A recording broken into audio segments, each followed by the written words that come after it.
Good evening, ladies and gentlemen. Welcome to this meeting of the Planning and Development Council of the Town of Oakville.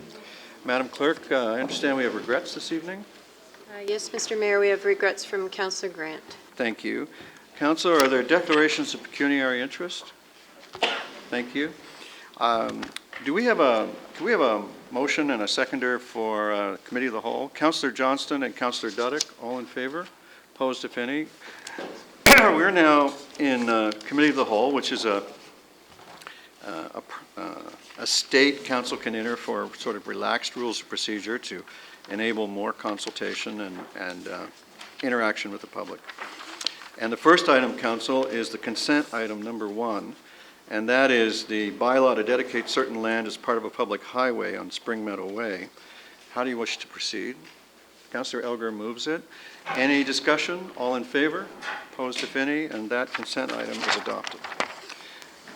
Now, tonight we have a number of public hearings to conduct, and the rules at a public hearing, which I'll synopsize for people, are that if a person or public body does not make oral submissions at a public meeting or make written submission to the Town of Oakville in respect of a proposed official plan amendment, zoning bylaw amendment, and or plan of subdivision or condominium, the person or public body is not entitled to appeal the decision of Town Council to the Ontario Municipal Board and may not be added as a party to a hearing of an appeal before the Ontario Municipal Board unless, in the opinion of the board, there are reasonable grounds to do so.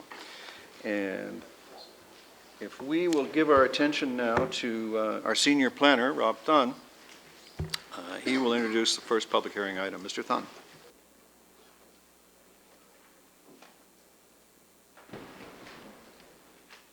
Thank you, Mayor Burton and members of council. Thank you, Mayor Burton and members of council. This is a statutory public meeting on an official plan amendment, a zoning bylaw amendment, and a draft plan of subdivision application submitted by New Horizon Group 3340 Dundas Street West, Inc. for the development of a 75-unit townhouse development. The report can be found on page 5 of tonight's agenda, and the purpose for tonight's is to obtain any further public input related to the subject application. In turn, staff will return in the future following a comprehensive review of the application with a recommendation report. The air photo that is shown on the overhead identifies the application area and its context to the surrounding area. There are townhouses and detached dwellings to the east. The Bronte Creek Provincial Park is to the south and to the west, and Dundas Street is to the north, and North Oakville West Secondary Plan designate the lands north of Dundas Street for employment purposes.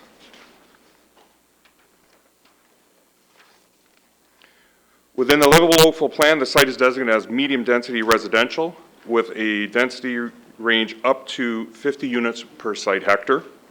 The applicant has requested an increase to the density to 57 units per hectare to reflect the proposal as submitted.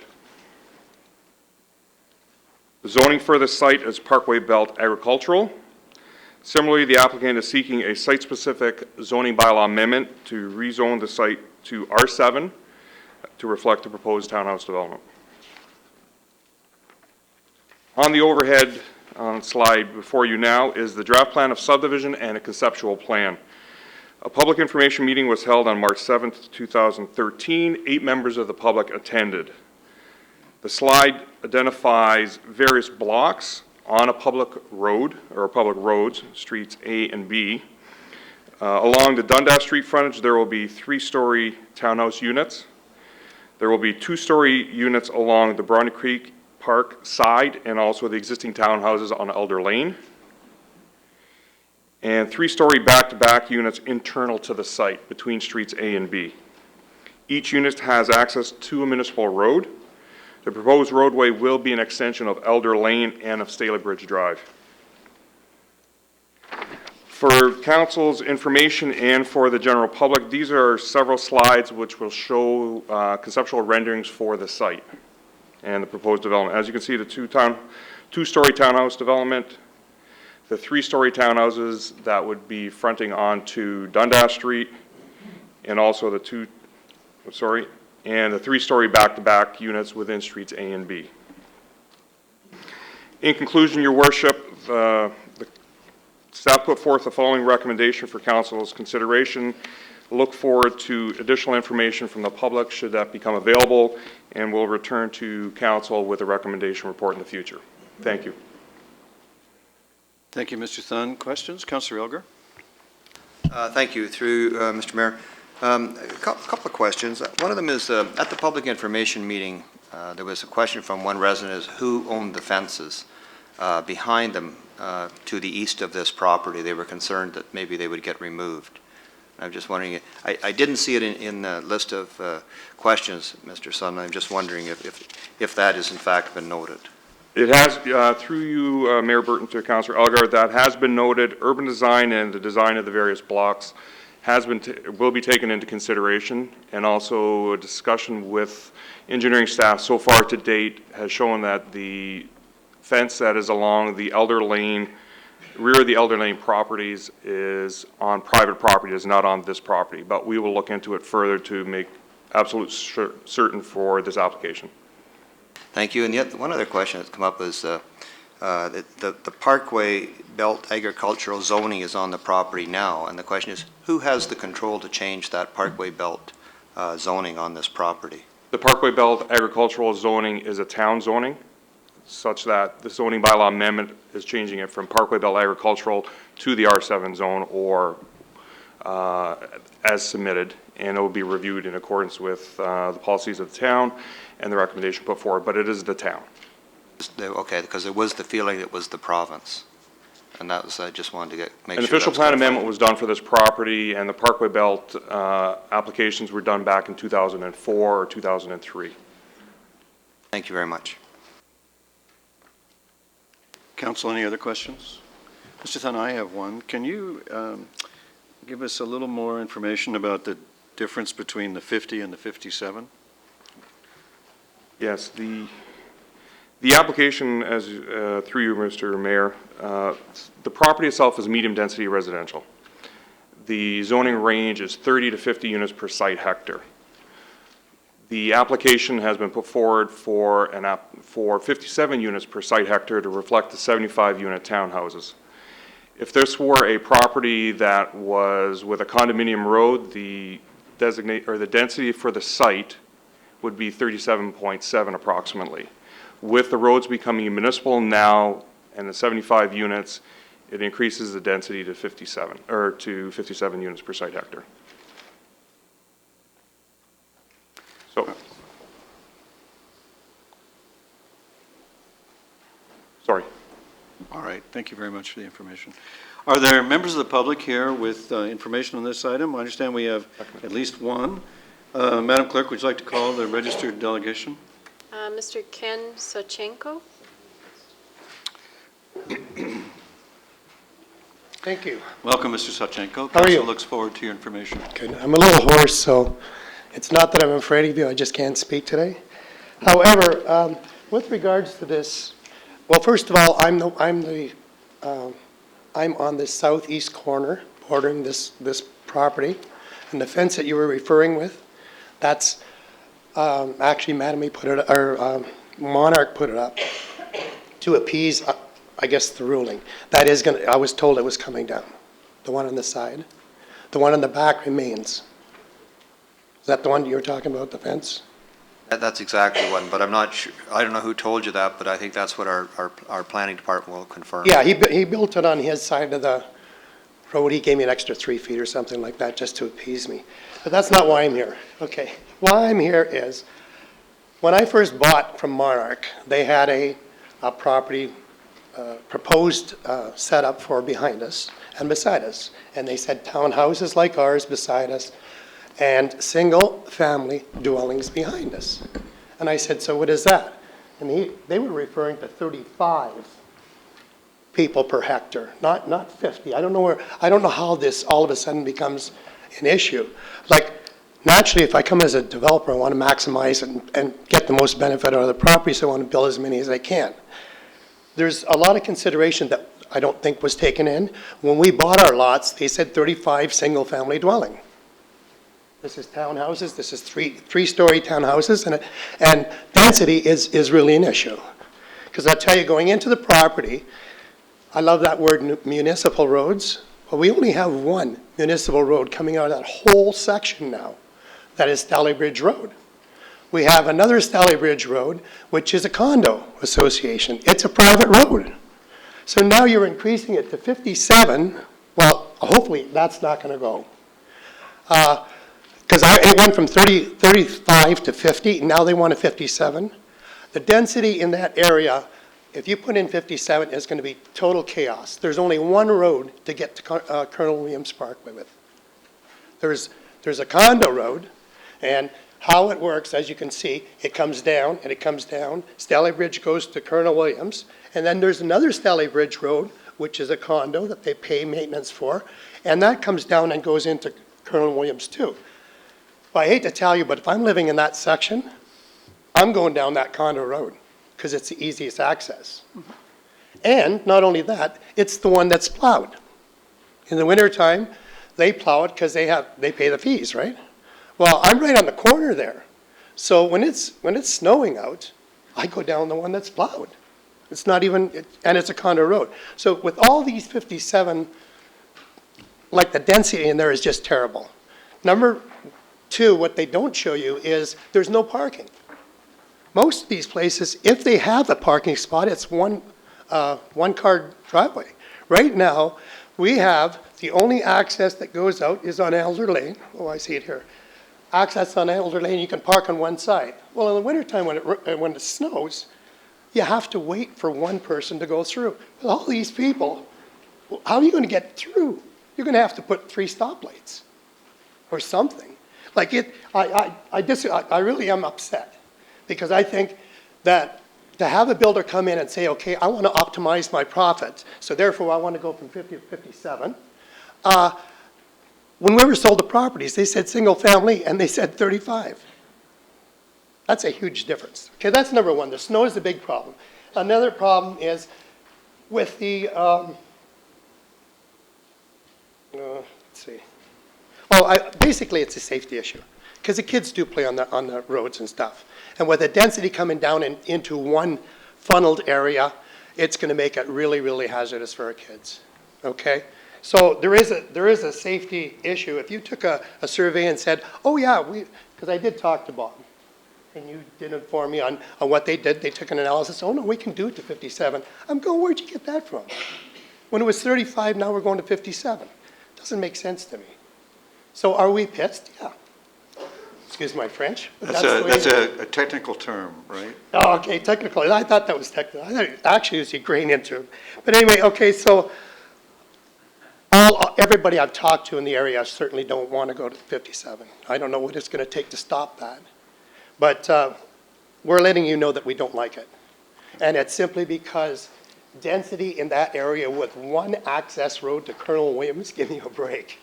There's a ton, like you're increasing our area by 2/3. Because what we've got developed now is single family and a couple of townhouses. What they're proposing now is 57. And we have one access road, bad news. Okay, well, I'll stop. I guess that's about the only thing. On behalf of the guys in the condos, they pay to maintain that road. And they don't like the fact that they're paying for it, but everybody, believe me, everybody else is going to use it. Because it's the only one that's plowed in the wintertime, right? Well, thank you very much for bringing your information to council. I do appreciate it. I was sensitive about the 57 myself, as you heard me ask. So we'll be following that closely as it develops. Okay, because I don't think they really have taken a good look at it. Because at one time, like Ford Drive goes in there where the question thing is. So we thought if you punch a road through to Ford or to Dundas, that would alleviate pressure. But I was just reading it and they said, no, that road's going to be closed off. So the only access is the one road. So you've identified several very good issues. And, okay. and if you and your neighbors identify more after tonight, you can still send them in.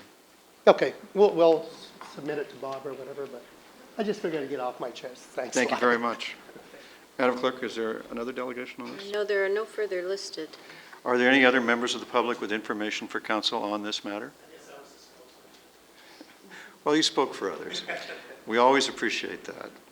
All right, I'll confine it to table, and I'll look to the councilors. Councilor Elgar? Yeah, we'll move receipt of the report, because that's exactly what we have to do. This is the first stage. And it would encourage you to send emails to Mr. Thun, and also copy Councilors Lapworth and Elgar also on the emails, just so we're kept up to date too on the issues. Okay. Councilor Adams? Thank you very much. I just wanted to reiterate some of the points that have been made, and to double down on the issues of the traffic issues, and also the noise and acoustical issues that have been raised. I want to make sure those are dealt with appropriately. Thank you, Councilor Adams.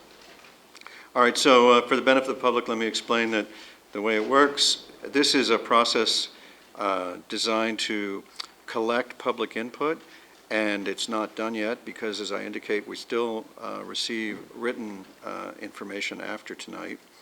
And then after staff have worked through all of these issues, a recommendation report will follow probably several months from now. And there will, of course, be full public notice of that as well, so we'll be able to see you again. And hopefully you'll like it. So it's been moved that we receive the information. All those in favor? Opposed, if any? And that is carried. Brings us to our next public meeting report. And this is the, I hope, a good news story, in that this is the Erin Oak Kids operation, getting their own building in the hospital zone, in the new hospital zone. And Rob, are you the expert on this as well? Yes, I am, Mayor Burton. Thank you. Thank you again, Mayor Burton and members of council. Once again, this is a statutory public meeting on a zoning bylaw application, zoning bylaw amendment application submitted by Infrastructure Ontario on behalf of Erin Oak Kids Treatment Center for the development of a two-story professional building on the northeast corner of the new North Oakville Transportation Corridor, commonly referred to as the new Burnhamthorpe Road, and the extension of Third Line. The report can be found on page 29 of tonight's agenda. And once again, tonight's meeting is to gain further input into this application, and staff will return to council after a comprehensive review with a recommendation report. The air photo identifies the application area and its context with the surrounding area. As you can see, the subject property is highlighted in a dark black. To the south is the hospital, the new Oakville Hospital site. To the east of this property is the former District Energy site owned by Oakville Hydro. To the northwest of this site is the Glenorchy Park that the town owns. No fields are there presently. And immediately to the north is the Glenorchy Conservation Area, which is owned by Infrastructure Ontario and managed by Conservation Halton. Within the North Oakville West Secondary Plan, this site is designated as an employment district. The site is zoned existing development in the North Oakville zoning bylaw. And on this slide here, we have the concept that was submitted with the application and the latest concept. As I said, is it a two-story professional building, originally at 63,000 square feet. In the latest concept is in 70,000 plus square feet at present. Parking in is the order of 230 parking spaces. The original concept had access from the new North Oakville Transportation Corridor and Third Line. The revised concept has it coming off of the Third Line extension across from the former District Energy site. In conclusion, Your Worship, staff put forth the following recommendation for Council's consideration, and look forward to any input to further this process on. Thank you, Mr. Thun. Are there registered delegations on this? Council, do you have questions? Councilor Elgar? Yeah, thank you for this, Mr. Thun. I think this is a good news story. The only question I have is, Third Line. I thought Third Line we'd put an eraser mark so it didn't keep running north. I thought it had been erased, that Third Line, and it's still showing up on the maps. Okay, Third Line, the unopened road allowance goes to the top of this property, And then further north, the actual land has been conveyed to Infrastructure Ontario already. So it was showing probably the old right-of-ways. That has been erased then, it's not there. Thank you. Councillor Elgar, let me ask if there are any members of the public with information on this item for council. Councillor Elgar has moved receipt of the item. Discussion, all in favor? Opposed, if any? Thank you. That brings us to public meeting report number 4, or number 3, item number 4. And we welcome Lee Musson to the stand. And this is the Memory Care Investments proposal at 103-109 Garden Drive.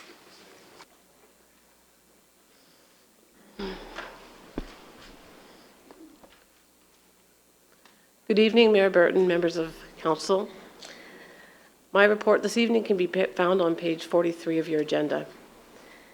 This is the statutory public meeting for an application for a zoning bylaw amendment submitted by Memory Care to allow the development of the site for a 4-story retirement building containing 60 units. The purpose of tonight's meeting is to obtain any further public input related to this application. Planning staff are not making a recommendation at this time and are asking council to receive the report, and a recommendation report will follow at some point in the future. The site is located at the northeast corner of Garden Drive and Lakeshore Road and is municipally known as 103 and 109 Garden Drive. The property is approximately 0.15 hectares in size. It has frontage on Lakeshore, approximately 38 meters, and frontage on Garden Drive of approximately 42 meters. There's quite a bit of background with regards to this property and the surrounding area. In 2005, staff initiated the Maurice Drive Land Use Study and Policy Study. The purpose of the study was to assess existing and potential land use options for the area bounded by Maurice Drive, Lakeshore Road, Dorval Drive, and Rebecca Street. The subject lands were part of that study. Then in February 2008, the OMB approved an official plan amendment 266, which had the effect of creating 2 development blocks, one of which is the subject lands. The second development block is to the east, currently owned by Windermere. OPA 266 at that time designated both of these blocks as central business district, and which permits a 4-story mixed-use building on each of the 2 sites subject to approval of a zoning bylaw amendment. In January of 2011, council directed staff to report on the OP policies for the same area bounded by Lakeshore, Maurice, Garden Drive, Rebecca Street, and Dorval, with a specific review of the subject lands. In accordance with that direction, in January 2011, staff did prepare a report, which was on the April 11th, 2011 P&D agenda, at which time council did defer that report. A copy of the report is attached within tonight's agenda as Appendix A. Since the subject lands have been consolidated, the issues raised by council in 2011 has been resolved through the submission of this current application. Recommendation number 2 of tonight's staff report will resolve the outstanding council direction dating back to 2011. The proposal for a zoning bylaw amendment was submitted in November of last year and was deemed to complete in December. The 4-story, 60-unit special needs retirement building would house approximately 78 residents. These residents would be suffering from dementia and Alzheimer's. Underground parking is being provided for 25 parking spaces. Access will be from Garden Drive. And commercial uses are proposed on the ground floor, which consist of a spa and a salon. We have 2 elevations on this slide in front of you. The Lakeshore elevation shows a 4-story building with a 1-story element to the east. That 1-story element is adjacent to the Grandview Living or the Windermere development. The majority of the building, the 2nd, 3rd, and 4th floor, has a 6-meter setback from the lot line. The ground floor is proposed to be 0 meters, which is similar to the Windermere building. The bottom elevation is the Garden Drive elevation. These 2 elevations, the east elevation faces the Windermere site, and the north elevation obviously faces north. In terms of the ground floor, there is a underground ramp at the north of the property. On the ground floor, again, is the spa and the salon. There's a lobby, kitchen, laundry, and amenity space. The second floor has 20 units, centralized dining and a lounge, and access to a terrace. And the terrace is just in this location. The applicant is proposing to landscape the northern portion of this terrace. And I understand from our public information meeting that there's been some issues raised with respect to the terrace in this location. Under the livable Oakville plan, the land is designated as Central Business District. There is a special policy within the plan, policy 27.2.2, which states that there can only be retail or service commercial uses on the ground floor. It states that the maximum building height should be 4 stories. The applicant is intending to develop the site in accordance with the official plan. The zoning of the site is RO3, which typically permits single detached dwellings. The applicant proposes to rezone the land from RO3 to C3R, which is the Central Business District zone, similar to what is on either side or abutting the properties to the east and west. A public information meeting was held in February of this year. Approximately 15 residents attended. Majority of the residents who did attend have purchased in the abutting Mattis building, which is currently under construction. The issues identified at the public information meeting related to height, proximity of the building to the Mattis building under construction, and privacy issues, traffic, property values, and security around the type of users of the facility. Staff has received one written correspondence, which I believe was put on your desk this evening. In terms of next steps, Planning Department will continue their review. We will welcome any more public input in written form. We will bring forward a recommendation report to Council. We don't have a date set at this time. Staff are recommending the following recommendations: that the application be received and that the former application dating back to 2011 also be received. I understand the applicant is also in the audience today that has a presentation for you as well. That concludes my presentation for now, and I'm available to answer any questions. Thank you, Ms. Musson. There are a few. Councillor Bird? One, on the site design, what's the front and what's the side? Is the main entrance off of Garden Drive or Lakeshore Road? They look very similar. Okay, so Back up one more. Yeah. So the vehicular access is from Garden Drive. There's the ability to pull in this location as well. There is pedestrian access from Lakeshore into the spa and to the salon. So the vehicles will be coming off of Garden Drive. There won't be any vehicular access off of Lakeshore. So when you looked at, but if you look, okay, so the main entrance for the vehicles is off of Garden Drive. The functional main entrance to the building is off of Lakeshore Road. Well, Is that correct? Or it looks like you've got 2 entrances. Well, there is. There is the vehicular access is in this location. There's the ability to pull in with access into the lobby area in this location. There's pedestrian access to the salon from Lakeshore and to the spa, and there's also pedestrian access off of Lakeshore as well. And the building will have a Lakeshore Road address or a Garden Drive address? I'm not sure at this time. Okay, thank you. Thank you, Councillor Bird. Anything from Ward 2? No. Okay, I just, so I heard, Ms. Musson, I heard you list a number of issues that have been brought forward at the public information meeting, and I note that staff have named 4 pretty major matters to be considered on this application: conformity with the livable Oakville plan itself, servicing, no small matter, traffic generation from the proposed use, and impacts on adjacent land uses. And I guess that 4th one kind of contains most of what you heard at the public information meeting. So sounds like you sound like you have it covered, so thank you very much. Madam Clerk, I understand we have registered delegations on this? Sorry, Kathy. Sorry, Councillor Duddick. That's okay, I answered both. I wonder if you had mentioned that there's just the one letter. I believe that's March 25th. Is that the one that you indicated that you've earned receipt? Because we also have another one dated today. and I don't know if you've had an opportunity to review it as yet.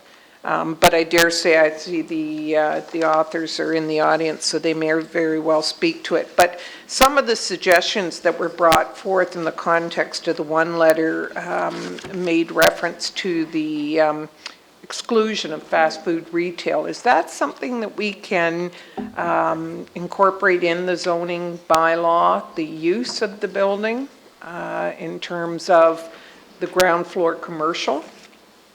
Through your worship to the councillor, first, yes, I have the one letter. I haven't seen the second letter, but I'm sure I will. I mean, the bylaw will be a site-specific zoning for the lands. Special need retirement buildings aren't defined in our zoning bylaw, so the site-specific zoning on this site, if it were to be approved, would have to define that use. We will consider what the applicant or the resident had suggested about the exclusion of restaurants, and that will form part of the recommendation report to council whether it's appropriate or not.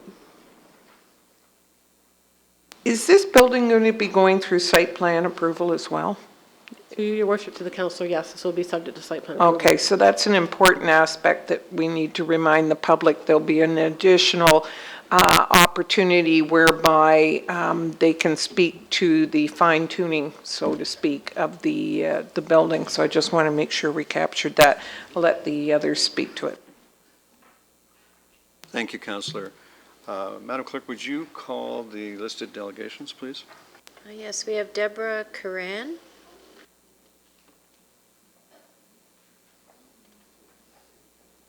Welcome, Ms. Cran.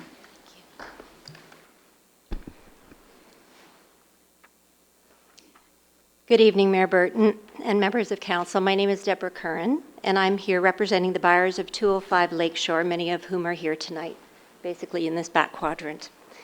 When we purchased our units, sorry, I'm going to move this a bit. When we purchased our units, some of us asked about the existing homes that are currently on Garden and whether there was anything in the plans for them. We were told that there were plans for 3-story townhouses essentially along the entire street there. For most of us, this information was adequate and acceptable. For some, it influenced their decision to purchase a level higher above the townhomes in order to maintain their west-facing view. For others, knowing the town's strong position on trees, there was a sense of comfort that there was a reasonable possibility that the few trees along that rear lot line would actually remain. And then several weeks ago, we learned that Memory Care was planning a 4-story building similar in design to ours for this site. Even more disconcerting was to learn that this project had been in the works for a long time and that early in the process there was a concern expressed by council members on how that building would impact us, the buyers at 205 Lakeshore. So we're here this evening to share with you how we believe it would impact us. First, I'd like to say that we're not here to challenge the official plan. It seems a moot point and at this stage a waste of council's time.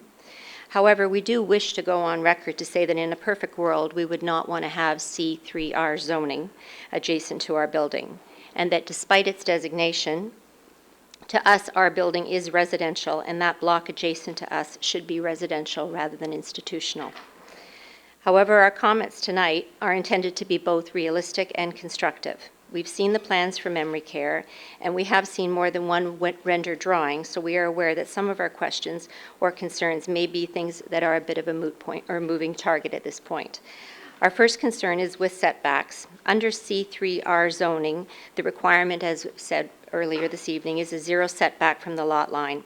I believe that despite this requirement, 205 Lakeshore, our building, is actually set back 1 foot from the lot line at the second floor terrace level. We understand that the plans for Memory Care are at 0 for their second floor terrace level.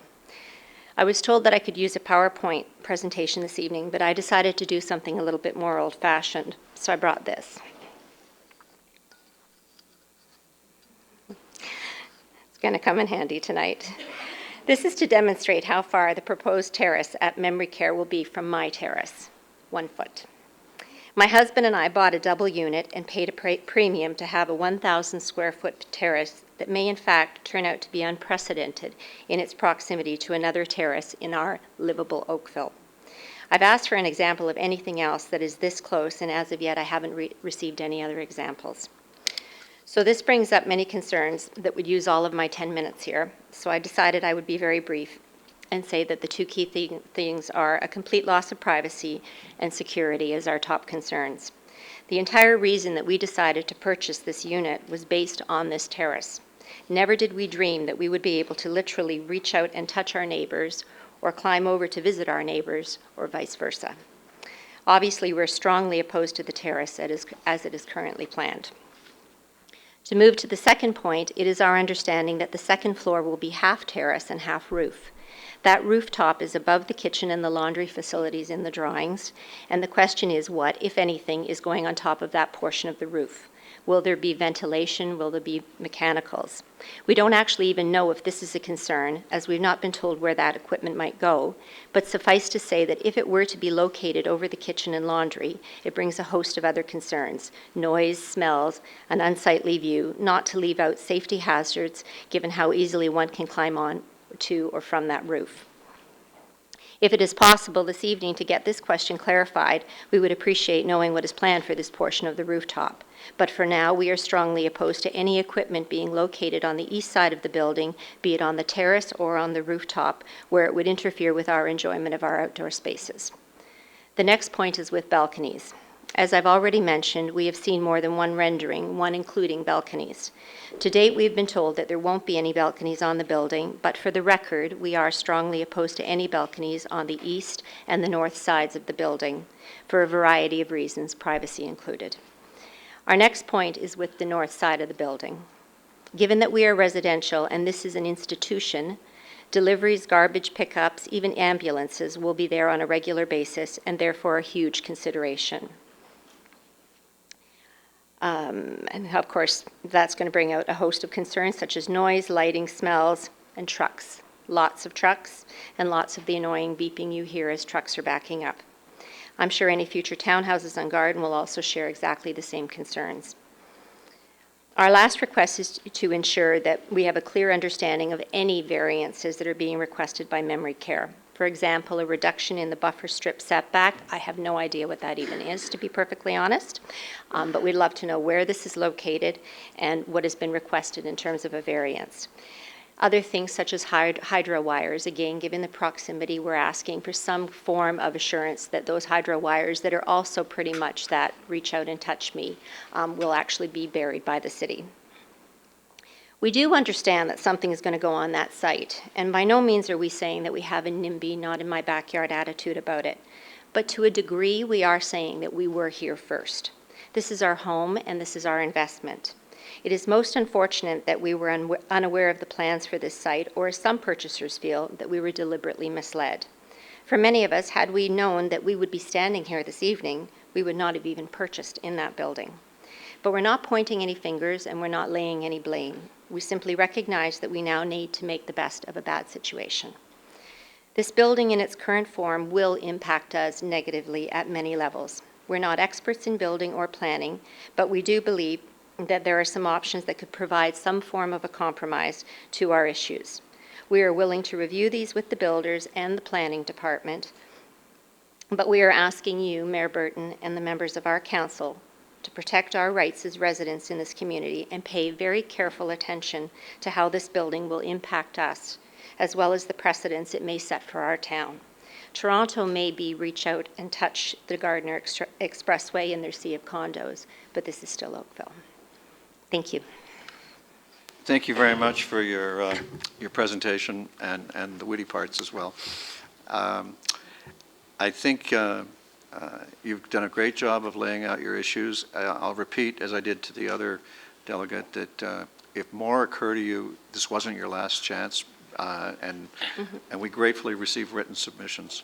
And as I say, in the report, I noticed that staff have already identified there's some serious concerns, and I think yours fit in there. So thank you very much for coming. Are there questions for the delegation? Thank you, ma'am. Thank you.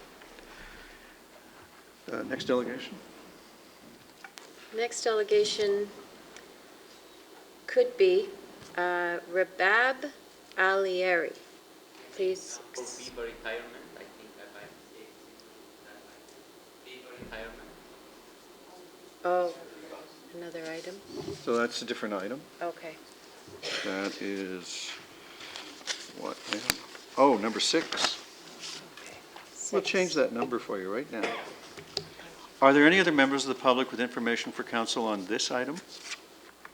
Yes, sir. Would you please come down to the podium, identify yourself, please, for the clerk, and please share your information with council.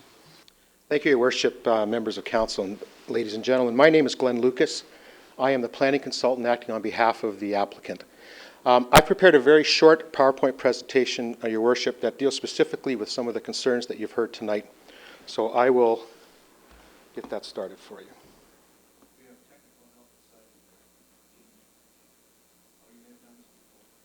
I was given instructions, sir. Your Worship, the subject lands, as you've heard from Lee, have been designated Central Business District by the Official Plan Amendment 266 as far back as 2008.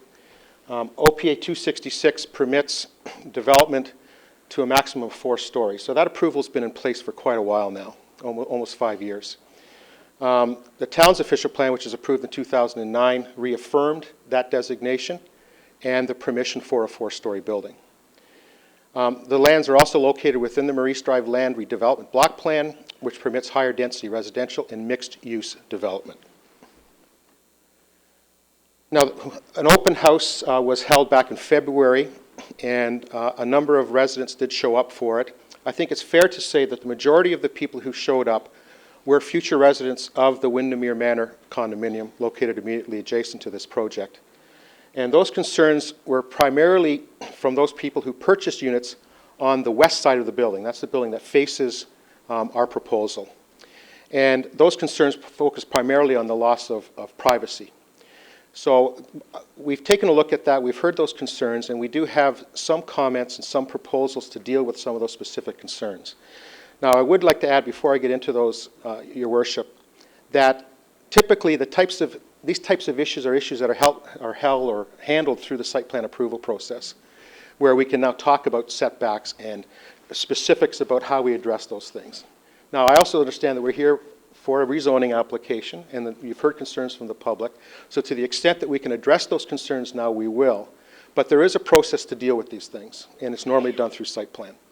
And we have, by coincidence, set up a pre-consultation meeting with your staff this coming Wednesday to deal with the specifics of the site plan.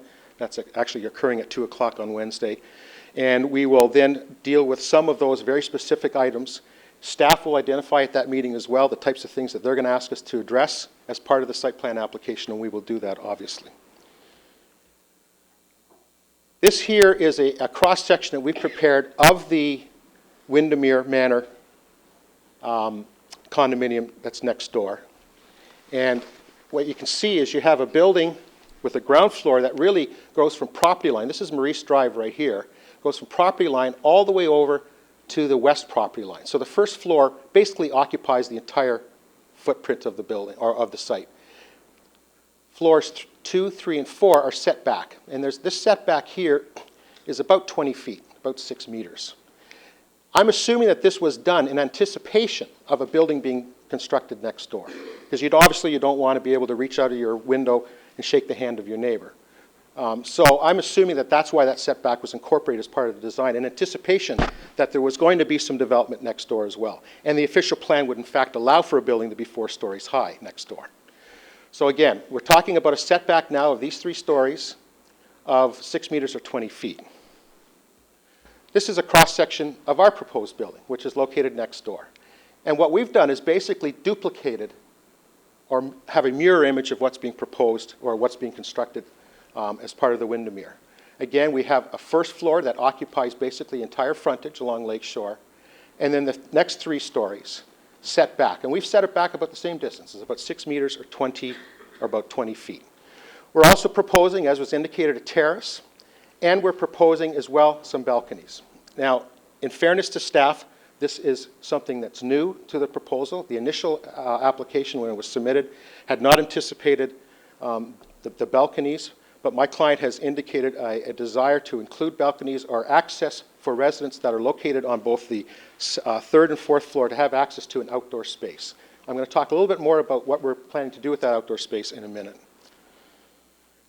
So if we combine the two, this is what it's going to look like. And these are drawn to scale and drawn to the correct elevation.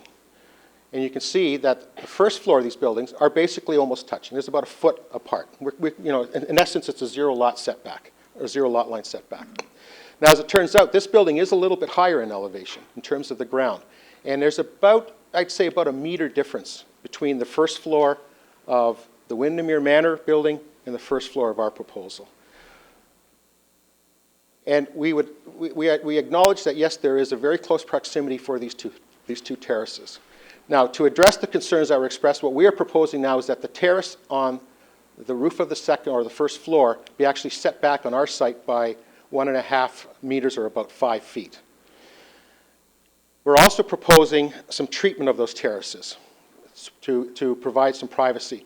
And I've got some, the next slide shows some examples of what we're proposing here. We're talking about including some trellis, some screening, some landscaping, so that these areas remain private, so that you won't be able to see into them or see out of them. And these are examples of the types of things that we're proposing to do. And again, these are the types of details that would normally be addressed through the site plan application, and we're certainly prepared to do that, and if necessary, provide the type of detail that would be necessary to ensure that, in fact, this is the type of screening that would be included in that terraced area. So in summary, Mr. Mayor, the proposed use is permitted in the official plan. The 4-story height is permitted in the official plan, and it matches the height of the building next door. Plans for the redevelopment of this block, including the subject lands, have been anticipated since 2007. The potential loss of some privacy is inevitable, regardless of what's developed on this site. And I would add, Your Worship, that we have to keep in mind that a proposal could have came in for this site for a 4-story condominium with balconies. And it would have conformed to the official plan, and we could be in front of you today asking for approval for rezoning for a condominium identical to the one that's next door. The second, third, and fourth floors building faces are separated by approximately 40 feet, which in a higher density type development is not unusual. And measures can be employed through the site plan approval process to protect as much of that privacy as possible. So, Your Worship, we're asking for Council to give consideration. Like I said, a lot of these details are going to get worked out as part of the site plan application. But in our opinion, the use is permitted under the OP, as is a 4-story building. The truth of the matter is that if the site had even developed as townhouses, 3-story walk-up townhouses, there would have still been a loss of privacy. There'd still be people and the potential for balconies even in a townhouse development. Thank you very much.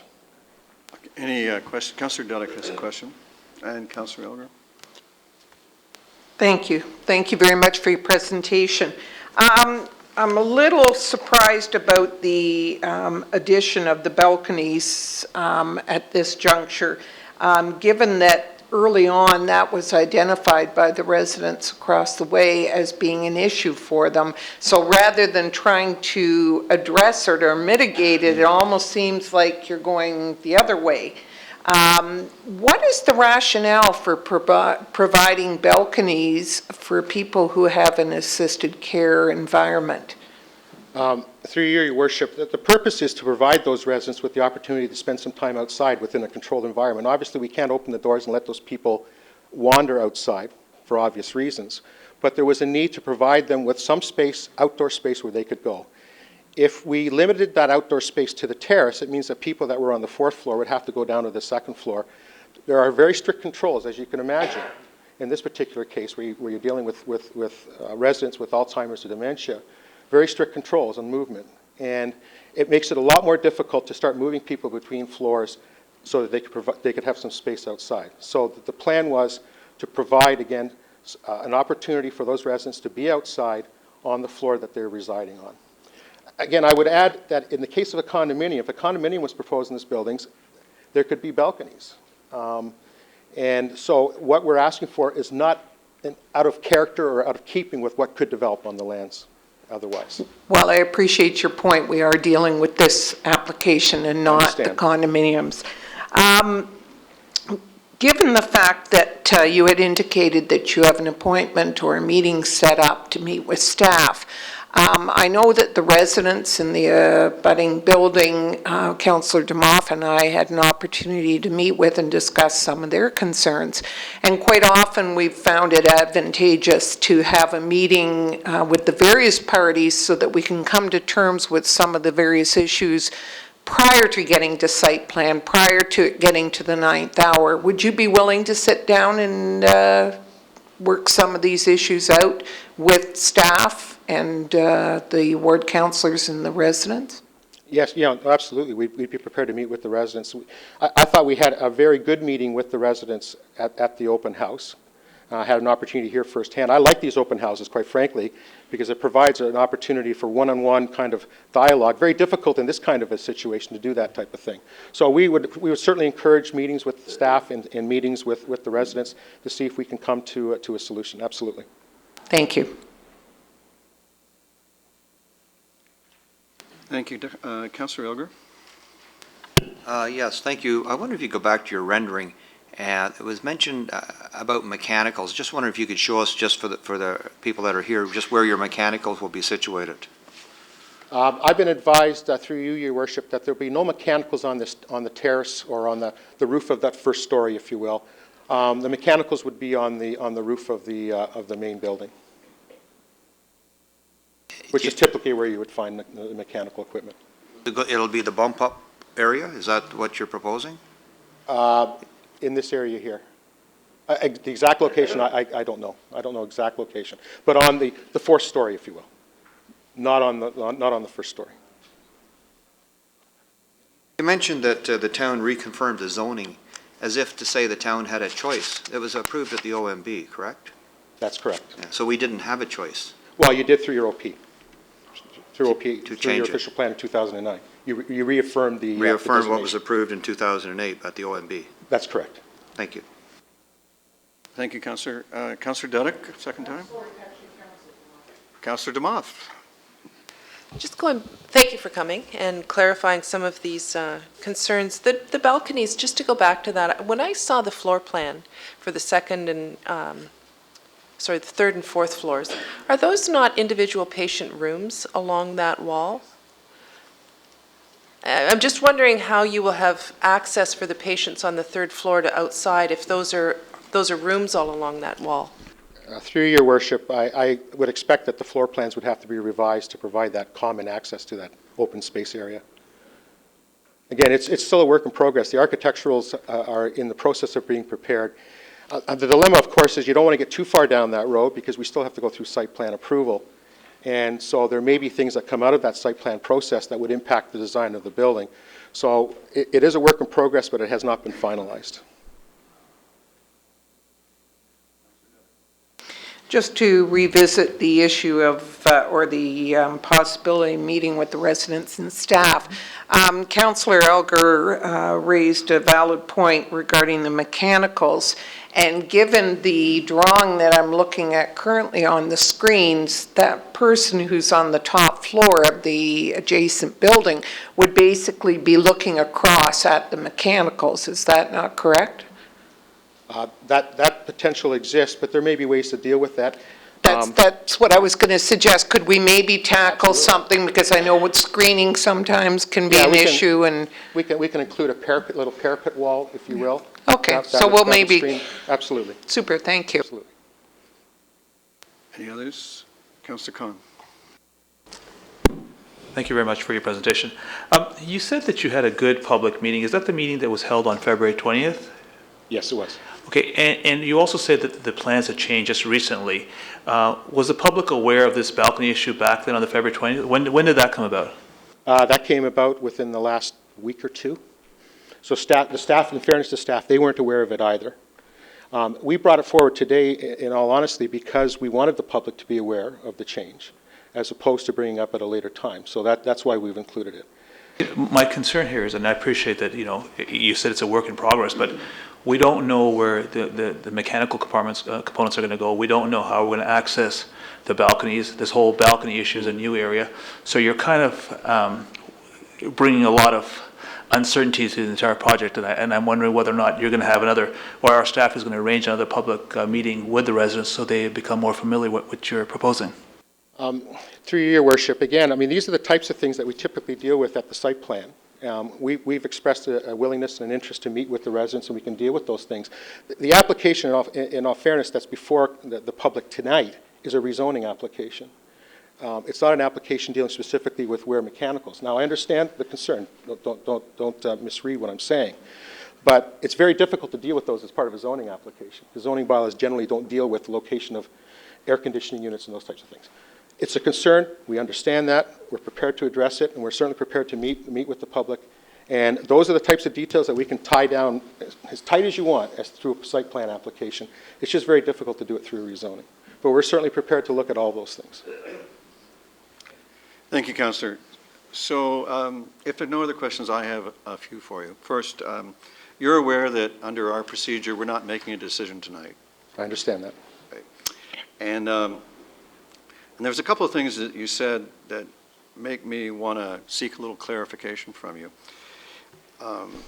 Is your stance that you have a right to have balconies there and that the balconies are permitted by all of our rules? As far as I understand, Your Worship, there's nothing in your zoning bylaw that would prohibit balconies. Okay. And so you're pretty sure that your balconies are as of right? Yeah, I guess that's one way to put it, yes. I mean, like I said, I don't think there's anything in the bylaw that prohibits balconies. Okay. And there are balconies. The Windermere Manor development has balconies. And you're a professional planner, right? That's correct. So have you ever heard it said that you can't cherry pick an official plan and a zoning bylaw? You have to read them all? Yes, absolutely. And that the whole thing applies? The intent of the official plan has to be considered, yes. Okay. And have you read our plan? I have read it, yes. So are you familiar with the sections of our plan that talk about impacts? Yes, I am. And despite reading those, you're confident of your as-of-right status on this? Well, I do know that your official plan allows for a building that's 4 stories high. It would allow for a condominium on this site, identical to the one that's located next door. The project that's being proposed in terms of its look, its impact, is no different than what a condominium would be. So from that perspective, yes, I think that there is an as-of-right under your OP policy to allow for a 4-story building. Your official plan is very clear that it allows for that particular type of use. Okay. So you won't be surprised if those submissions, I believe, will have the impact of encouraging council to take a very hard look at it at the zoning bylaw stage rather than at the site plan stage. No, I understand that, Your Worship. And again, I'm just simply suggesting that the types of things that we're looking at, balconies, screening, those types of things, are very difficult to regulate under a zoning bylaw. It's just the nature of the beast. And that's why we have a site plan approval process that we can deal with those specific items. Well, we'll see if we let you go that far. Well, no, I understand that, sir. I understand that. So you do understand that in Oakville we care very much about negative impacts? I do. And council is, my experience of this council is not in the business of granting approval for negative impacts. So I hope that helps you work things out. No, I understand that. We understand that very clearly. Okay. Thank you very much. Thank you. Are there any other members of the public with? Sorry, Mayor Councillor Burton, Duddeck. I believe the director wanted to interject. Director? Through your worship, just a point of clarification. I know there's been reference to referring a number of matters to the site plan process. However, this process is implementing the official plan, but it is a zoning bylaw amendment from RO3 to a new site-specific zone. So elements of design which are controlled through the zoning regulations, such as setbacks, location of balconies, will definitely need to be resolved to staff's and council's satisfaction prior to this going forward to site plan. So I think Councillor Duddeck's request for additional consultation with the public on these is well warranted. So as a professional planner, you realize the planning director just said, listen to the mayor. No, Worship, we're prepared to work with staff. We're prepared to work with the public to address those concerns. Thank you very much for your attention to these details. Yeah, thank you.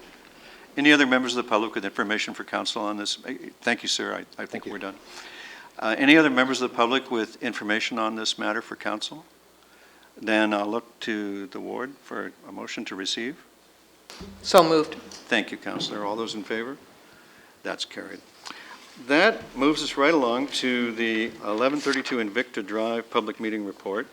And we will turn our attention to Paul Demchak, and he will guide us through a synopsis of this application.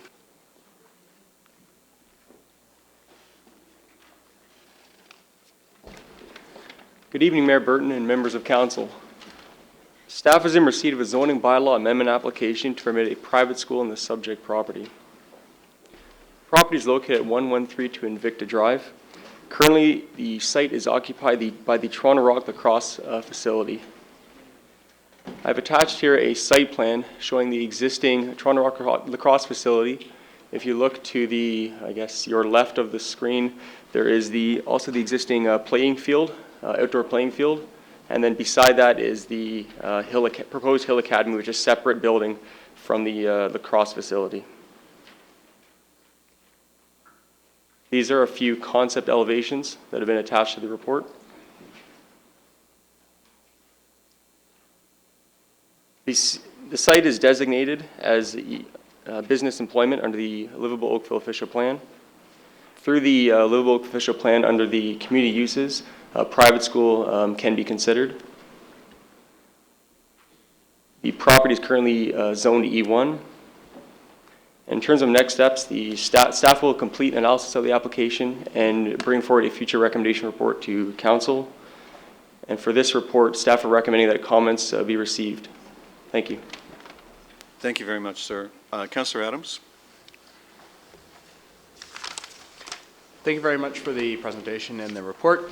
There's a number of issues that you've noted on page 81, and I wanted to raise those issues around compatibility a second time, and in particular, you've noted as saying changing urban fabric of Invicta Drive, and I think that's very much the case, and I would look forward to a more comprehensive review of that particular issue. We've got a number of these kinds of non-historic employment uses in that area, and I think we need to think about how we deal with the issue of the pedestrian traffic along Invicta and how that relates to the non-pedestrian traffic on Invicta. I would also like to consider the issue of whether or not we should be looking at removal of some of the other uses that are on the site for future use, so that we consider whether or not that area should transition into something different. So there's issues around noise, vibration, odors from adjacent properties, and while the current uses on the adjacent properties may not produce those unwanted impacts on this property, some other future use might, and that might be an issue down the road. So I would rather not have to deal with that kind of issue, say 2 years from now, should something else come down the road. So I'm not sure if the applicant has any information for us tonight, but those are some of the issues that I'd like to deal with. Thank you, Councillor, for your contribution. Council, are there any other questions for the staff? Director? Just through you, Your Worship, through to Councillor Adams, just for clarification, we can certainly address the surrounding land uses and the policies that provide for those. I was just not sure as to what extent through this site-specific application we can start to address long-term changes to land use. So I just want to make sure if there's a separate direction from council, if that's warranted or not, just for clarification. Well, if I could try to assist the councillor. At an appropriate time, a request for a report might be the proper way to initiate that kind of work.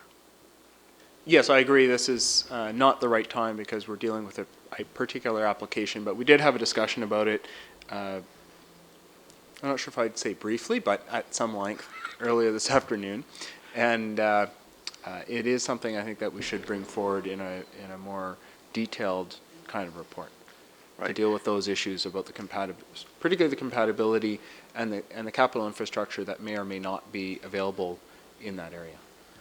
So let's leave it that staff and council will look forward to your request for a report. Yeah, but the issue of the capital infrastructure that may or may not be available at this location is an important one for this application, and I do believe our staff should deal with, and I think they are going to deal with that issue. I am confident that staff will deal with the requirement for funding of infrastructure necessary to put in a use. For this application. That's a core policy of this council. Yes. Thank you. Any other councilors with questions for this? Thank you. Then, do we have a listed delegation? Are there any members of the public with information for council on this application? Thank you. Councilor? I'll move the staff recommendation for receipt of this report, and I look forward to the further report down the road. Thank you, Councilor. Discussion, all in favor? And that carries. That brings us to the official plan zoning bylaw amendments public meeting for the, I guess you're supposed to pronounce the exclamation mark like an I, Viva Oakville Facilities and Viva Oakville Towns, Viva Retirement Communities at 3108 and 3136th line. And this too is a public information meeting. And if you'll give your attention to Tricia Collingwood, she'll summarize your report. Thank you, Mayor Burton. The purpose of this report is to introduce the planning application for Viva Retirement Communities in conjunction with the required statutory public meeting. As noted by my report on page 87 of tonight's agenda, there are no decisions to be made at this time, and the report is to be received by council.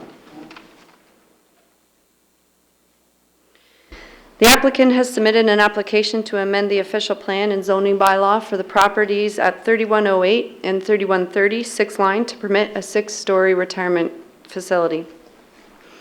An official plan amendment is required to increase the maximum permitted height from 5 stories to 6 stories. An amendment to the current existing development or ED zoning is required to bring the lands into conformity with the official plan. The proposed development consists of 177 units, amenity space, outdoor gardens, and underground parking. The subject lands are located at north of 16 Mile Drive and on the east side of 6th Line. The properties are to the north and east of the recently registered Timpson-Arasa plan of subdivision, with the majority of the site fronting onto 6th Line. The total site area is 0.8 hectares. There are existing single detached houses on the properties. The surrounding land uses are as follows. For the north, it's the existing residential, east, agricultural and vacant, and the southwest and the west is the residential that's currently under construction. The site's within an area that's rapidly changing. Over the next few years, we have several applications that have come in this area and to the west of 6th Line over to Trafalgar Road. This area is also under study by the town for the Oakville 6th Line environmental assessment that is underway and intends to urbanize the road to accommodate the new development and all modes of transportation. The lands are currently designated neighborhood area in the North Oakville East Secondary Plan and further designated neighborhood center area on the North Oakville Master Plan. The neighborhood center area designation permits a maximum height limit of 5 stories and permits a range of uses including medium density residential, live-work units, small-scale convenience, retail, restaurants, public and institutional uses, offices, and medical clinics. The site is currently zoned existing development in the North Oakville zoning bylaw. The applicant is proposing to rezone the properties from existing development to neighborhood center, with a site-specific provision to establish 6th Line as the front line and front lot line and permit a maximum overall height of 6 stories. A public information meeting was held on February 20th. Specific matters related to impacts to specific matters which came up were related to impacts to residential homes that are currently under construction, notifications to the new residents, and the proposed height. In addition, proposed official plan amendment for height, zoning regulations, impacts to future development of the adjacent lots, 6th Line environmental assessment, the urban design of the site, and layout of the development and vehicular circulation.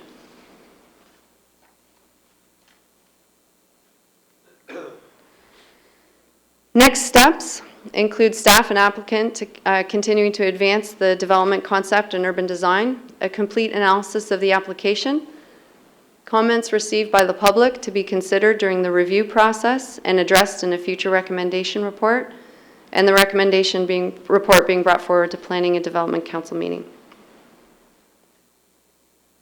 In conclusion, staff put forth the following recommendation as shown for Council's consideration. Thank you. Thank you, Trish. Ms. Collingwood. Council, do you have questions? Councillor Knoll. Just one question. I'm trying to read the diagram. What is the approximate distance between the building envelope and the closest residential property behind? From the nearest point, I can't read the notation. From the nearest point here Yes. to the lot line is approximately 21 meters or 70 feet. And what is the 3-meter easement? There's a 3-meter easement that runs down the center between the residential and the proposed property. I'm not positive it's servicing. Could you be? Oh, it's stormwater. No, it's 3.0 meters. It's stormwater? Through you, Mr. Mayor, it is stormwater. Okay, thank you. And the parking garage is literally right up against the back, or it appears to be right up against the back of the residential properties. Are there any? The ramp going down, yes. Yeah. I mean, I know that you'll deal with this in the fullness of time, but is there any policies with respect to such a configuration of a property? Because that seems to be problematic right off the get-go.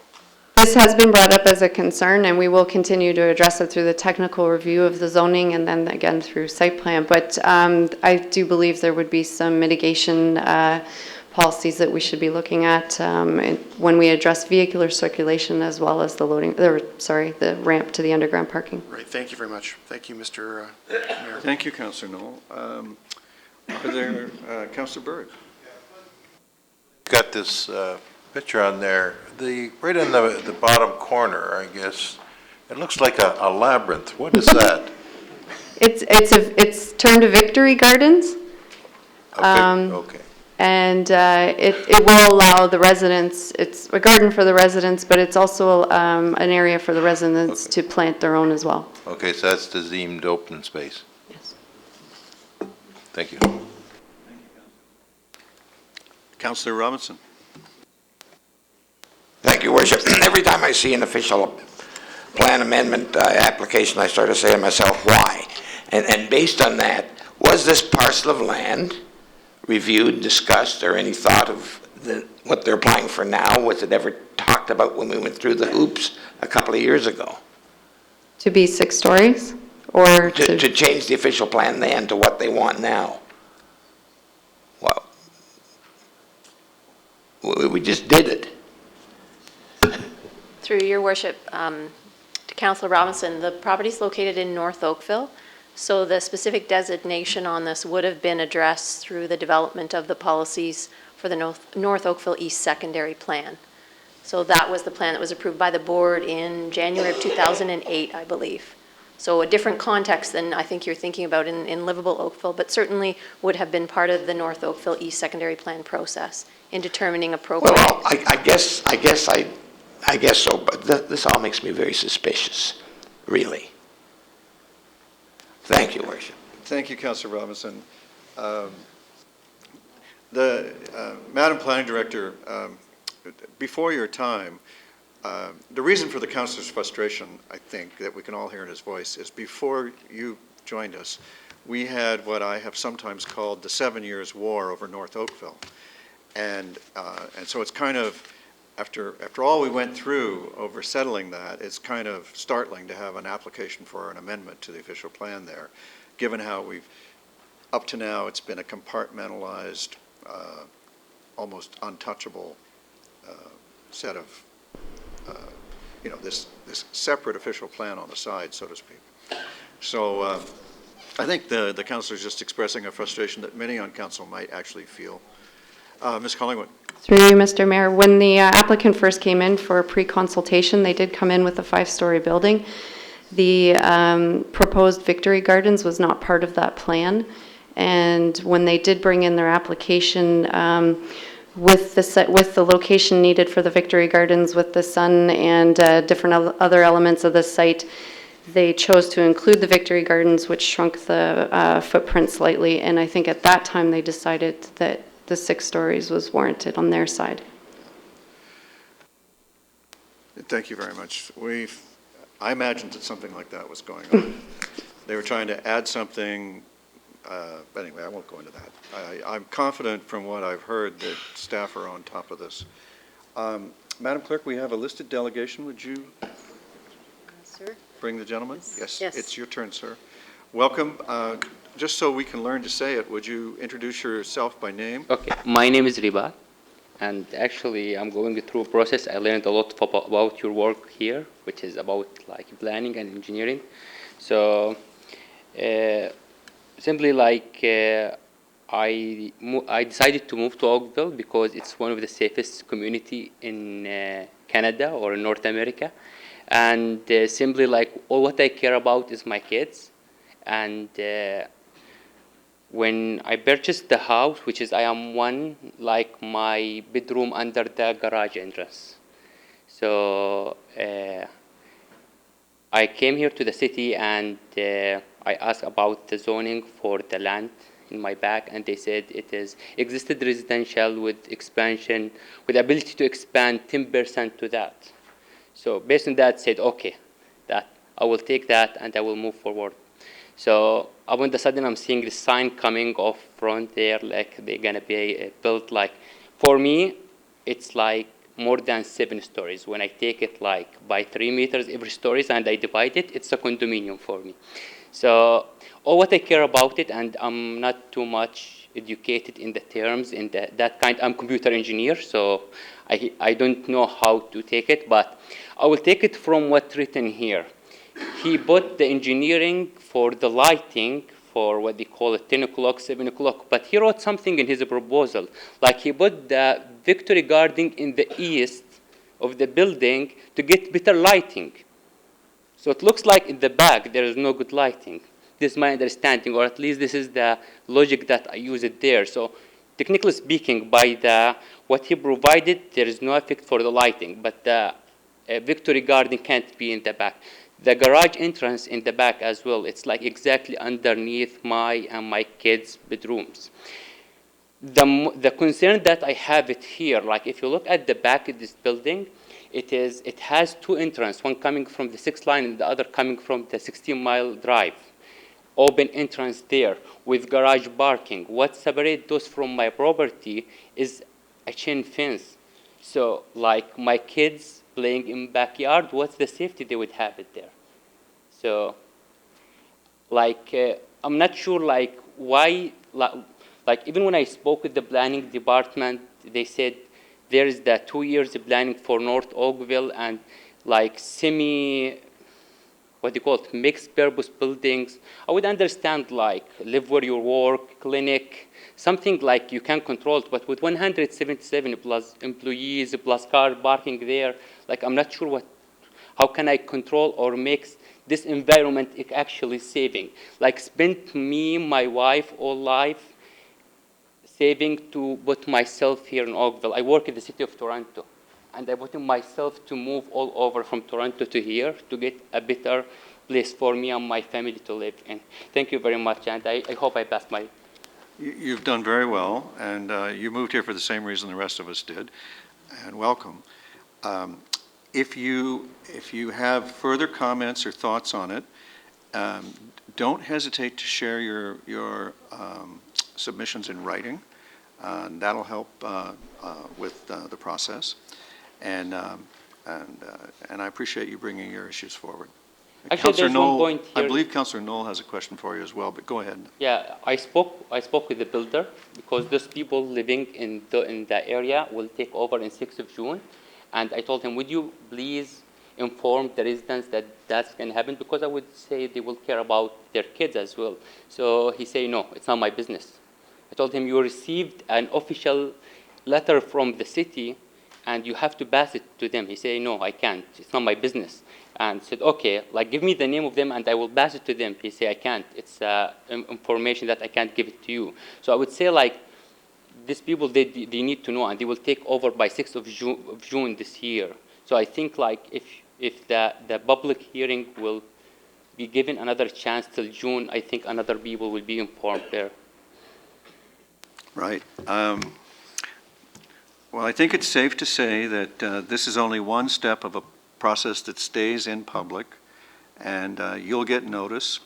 And as people like you move in or become aware, either one, there'll be an opportunity to participate. And I understand the difficulty of dealing with developers. I really do. We've done a bit of it, and but we'll do the best we can for you here. Thank you very much. Councillor Knoll has a question for you. Thank you, sir. A couple questions for you. I just want to clarify, how did you just find out about this from the sign, or did you get notice? No, from the sign, because Because the you haven't builder won't closed on find, the property won't yet. put best for me, yes. Okay, that was question one. Question two, I know you indicated that you did some research before you made your purchase. Could you just reiterate what you said? I came here to the planning. So that's the town you spoke Town, to? exactly, Okay. and I remember it like yesterday. He said, bring a paper from drawer number 20 and 19, take them.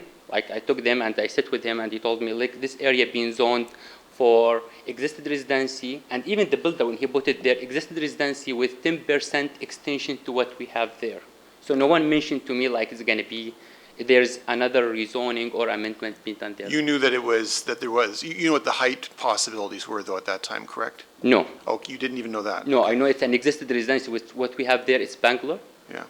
Small Bangalore there, so it's like I said. So if I know if it's gonna be like something like this, I won't send myself there, because this is exactly against like my dream, to have a safe place for my family.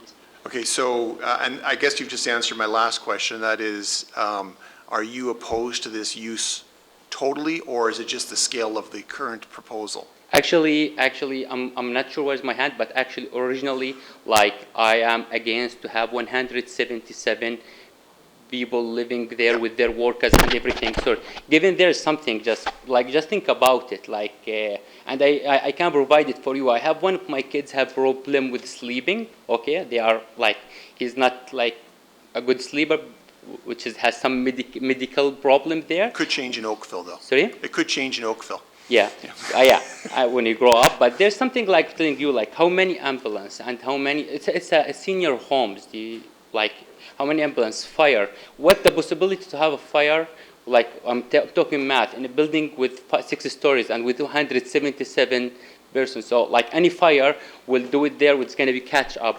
Even this one, like, I went to the website and I looked at their style of building with City of Mississauga. They have only 5 spots in there.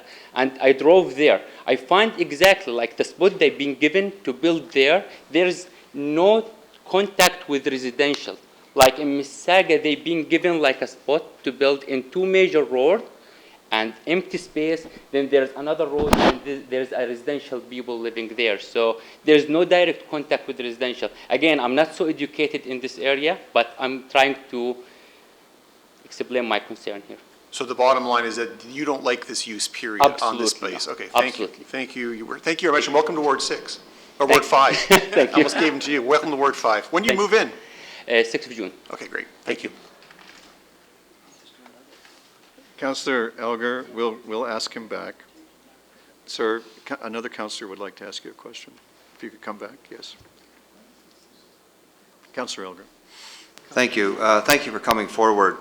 I don't want to give you any false hopes, though. Like, you know, in fairness to you also, the official plan and the zoning is for 5 stories. Are you okay with 5 stories instead of 6 stories? Okay. I'm a reasonable person. I like to work with possible things. I would ask you to give it a chance for the other people to give informed and to give you their opinion there. To be honest with you, this kind of a huge building in my back, it means for me like I choose the wrong place to live in. Because you know what, like who wants to live close to business? You know, like that's exposure to a huge number of people. And this is not what I'm looking for.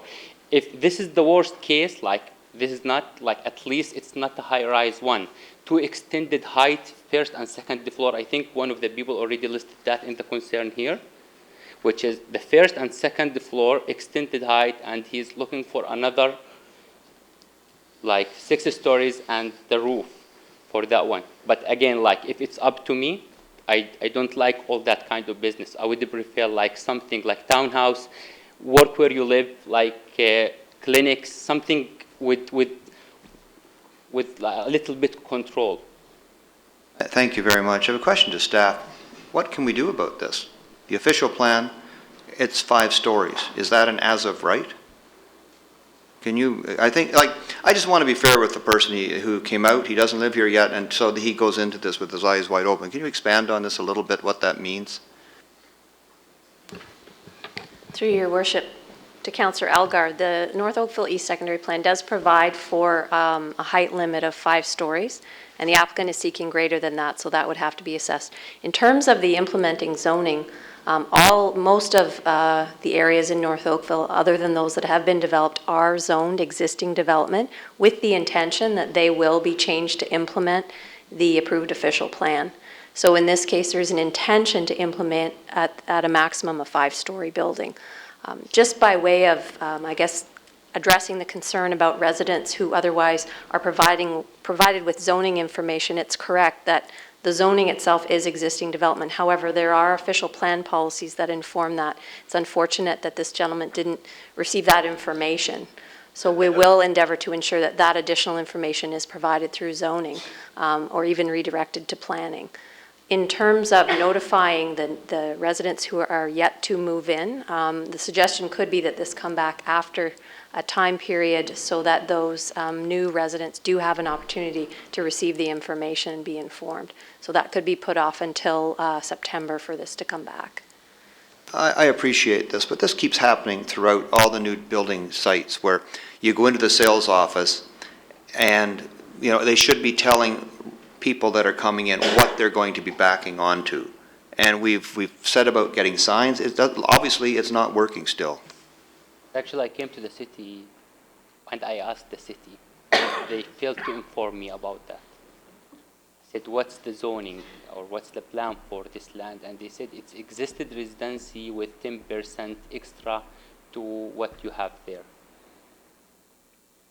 Sorry, you said you came to the town and town staff could not tell you what the zoning was on this property? For this land, it's existed residency with ability to extend it by 10%.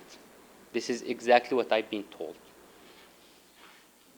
So this is what I get from the city. Before I purchased, I did my due diligence and I came to the city. When did you purchase? I purchased like February, into February last year. Thank you. Director. Commissioner, sorry. Through you, Mr. Mayor, we have been sitting here trying to figure out how the information could have been conveyed to the delegation in terms of the 10% requirement. And I think what we've sorted out is that if you had come and asked the question to the building department, you would have got an answer in terms of the existing zoning on the site. The existing zoning on the site allows for 10% in terms of the increase of the floor area on the site. The official plan allows for the 5-story. So we will ensure that staff also refer anyone inquiring about opportunities on the property to speak to the planning department. But I'll also add that as part of the program brochures that we have that we try and circulate and have available through the sales offices, there is requirements in North Oakville to do that. We need to monitor how successful that is, but there is a package of brochures that are available at all the sales offices that demonstrate the surrounding land uses in the area. So that's another means that we've tried to get out there. And I know that each time we've sold out or all of those have been exhausted in supply, and we've continually replenished that. I wonder if council would appreciate having in their information package samples of these to review. Thank you. Thank you, sir. Thank you. Councilor Bird? Commissioner Closey, it's been part of the confusion for this applicant when you say it's existing zoning, and he looks at the site, what he's thinking, and he sees 2 bungalows on the site, then the assumption is the bungalows conform, so it's the same as that. You don't suggest what the existing zoning, but this is what's likely to happen. You just know what's there now. In this case, there was 2 residential units. You say existing zoning, I guess you would leave with a comfort level. I'm backing on densities that are less than what I'm buying. And in fact, it was the complete opposite was taking place. You were backing on a high-rise. Even a four-story building, which now the gentleman wants to, or a five-story building potentially want to go to 6. So how do you relay existing zoning versus potential zoning? I think that's exactly what must have happened. How do you relate it? You need to ensure that the person is also directed to the planning staff counter or even on the website where the information in terms of the potential of the site that outlined in the official plan is there and available to the public. The question that was asked and answered were all correct. It's just that it wasn't a full enough question to have gotten a complete answer. Thank you, Councillor. Councillor Knoll? Thank you, Worship. I appreciate the suggestion that perhaps we wait until after the residents move in, but I'm wondering if there's some way that we can actually get ahead of that. Because first of all, I think it'd be too late, and second of all, I think that when people are busy around that moving in phase, the last thing they're going to be wanting to think about is this. So is there a way that we can actually get ahead of the ball here and actually find a way to communicate with those up-and-coming residents so they can be part of the public process going forward? I think it's critical. And Your Worship, whenever the time is appropriate, I'll give you a motion. Through you, Your Worship, to the councillor, we will endeavor to provide the notice appropriately. The concern I have is that we don't have access to the information relating to those purchasers, but we will speak with the developer to ensure that that information can be conveyed. And in the circumstances where it appears they may not have been following their piece of the notification effort, maybe they could be reasoned with to cooperate more than they were when the resident approached them. If that's I hope that's the gentle way of saying it. Okay, thank you. Councillor Elgar? Yeah, this question to staff. Where are we really going with this? Because it already has the 5-story approval. What are we doing by waiting and telling the residents and everything when when it is the 5 stories on that property is allowed? Our next step is to work with the applicant on advancing the application, taking forward the issues that we've heard tonight that I've received by email or phone calls, and trying to come up with maybe a more advanced application that may address some of these issues. I mean, the applicant has the right to proceed, but hopefully after being here tonight and hearing some of the concerns, we can discuss some measures that we can move forward with. But if he comes in with 5 stories, what can we really do? We're still rezoning. So we're still going through the rezoning process. Maybe to help the councillor. But is it not an as of right? He's got that approval? Through the official plan it is. Yes. But we're still That's why I don't want to waste everybody's time here. But I want to stop it from this point going forward. For years it's been going on. Well, councillor, let's explore the read the whole plan bit that I raised with the other fellow. I hesitate to raise that here myself, but having regard to the fact that the North Oakville East Secondary Plan is not really, it isn't livable Oakville, it's a separate plan.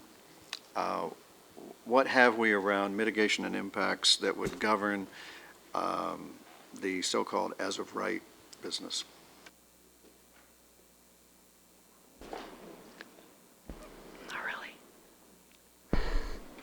Through Your Worship, with this application, we have all of the elements related to a new zoning application, although many of the regulations are in the North Oakville zoning bylaw from which the applicant can draw from.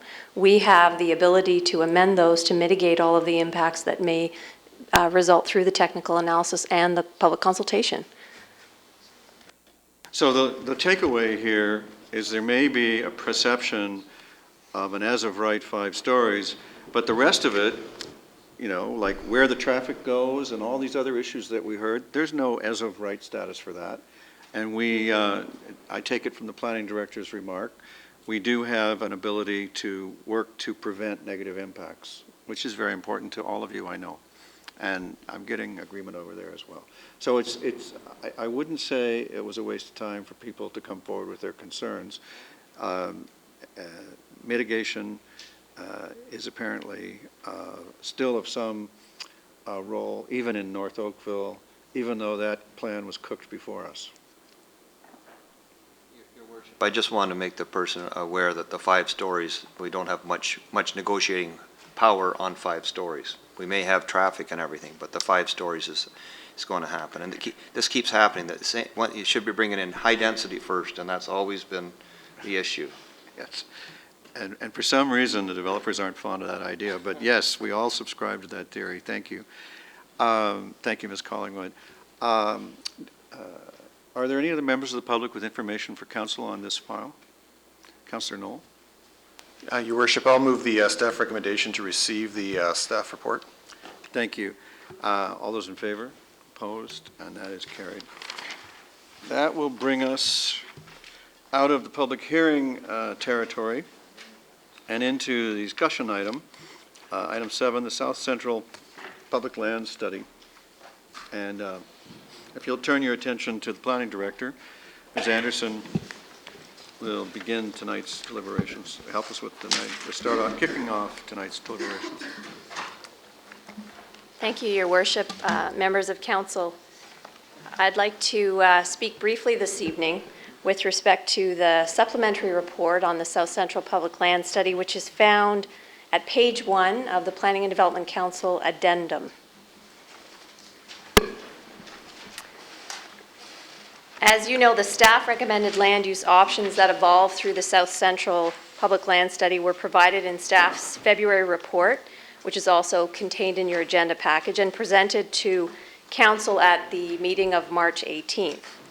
And at that meeting, there were some comments and questions that were raised that staff believe needed to be further addressed. And the supplementary report addresses these matters and provides for a revised recommendation by staff to provide more certainty with respect to the next steps and specifically to address those in relation to the Oakville Trafalgar Memorial Hospital lands. Attached to the staff report, you will see that there are a number of comments that have been received since the March 18th, meeting. And I understand there are some additional comments which didn't make time for print with the addendum, but have been presented to you in a package, so you have those as well this evening. In terms of the matters that have been raised, at the March 18th meeting, there were comments and questions related to the option of a private school on the Lynbrook school site, the proposed density on the OTMH site, and a number of questions and comments related to the financial considerations and also methods of funding for town facilities, including how development charges are utilized in relation to town facilities. The supplementary report addresses these items. It provides a summary chart in relation to some of the questions on financial considerations that provides high-level costs and revenues for each of the sites, and that's found within the addendum report. As well, there's a section in the report that specifically speaks to the funding of existing community centers and how the development charges are utilized. Specifically with respect to Lynbrook School, we understand and staff are aware that there have been a number of surveys, petitions, other measures used to solicit additional feedback and comments on the provision of a private school for boys on the Lynbrook site. While staff can appreciate the interest that's been generated, we do continue to recommend the land use concept for the 6 residential lots, the maintenance of the cultural heritage resource, and the preservation and protection of the open space area and playground area in the town's ownership. It's important to note that we did undertake a process whereby options were considered for a community use, including a private school use, and we came to the conclusion through our analysis and consultation that such an option was not preferred. It's also important to note that staff do not regulate the user, only the use. And should council wish to consider an alternative use, such as a private school, it would have to consider an alternative resolution than that is being recommended by staff. And again, it is for the certainty and the long-term use and the minimization of impacts that staff continue to propose its recommended land use concept for Lynbrook. In relation to the OTMH site, staff are aware that there are some remaining concerns as to the density of development that will result on the hospital lands and what the land use concept and the proposed number of units would actually look like. Will it conform to livable Oakville? Will it maintain and protect the character of the area? Are a number of the questions and concerns that continue to be raised. I would note that there is considerable history to the OTMH site, and it is much more complex than the school sites, given the number of parameters and various matters that need to be assessed before any development proposal could be considered. Retaining the parameter for 29 units per site hectare as a density applied to the whole site, in staff's opinion, maintains the intent of livable Oakville and balances with the provision of the community center and park. I would note, though, that it is staff that is recommending a concept plan to provide for, at this stage, approximately 156 units in the varied forms that are noted: low-rise apartments, townhomes, and single detached dwellings, in the heights that are noted with the 4-story maximum height for low-rise apartments, and on the locations prescribed specifically in the staff report. But that number is not fixed. As stated in staff's report, the next steps in the process for consideration of the OTMH site are to first assess the design and the layout for the community center itself and the park space, to also have ongoing discussions with the Mississauga-Halton Local Health Integration Network to look at accommodating additional medical uses and seniors uses as a result of our initial discussions, to also provide an assessment of the OT High School in relation to the implications for retaining that building as a cultural heritage resource and integrating it potentially with the community center. Also consideration relating to the Chimney Swift colony, and also to assess the parking garage and the retention of the parking garage in relation to the community center development. So all of these things need to be assessed in the next steps. And through this process, the actual land area that would be available for redevelopment will change. And staff will need to assess what the residual land area will be, and at that point, what the number and the mix of units will be, and that number again will be adjusted. How the permitted forms can be accommodated give the other parameters, and can we maintain the locations prescribed in the staff report and the height limits? The answer would be yes. But we have to go through the process to determine that final development plan. All of the development will need to be in accordance with the policies of livable Oakville.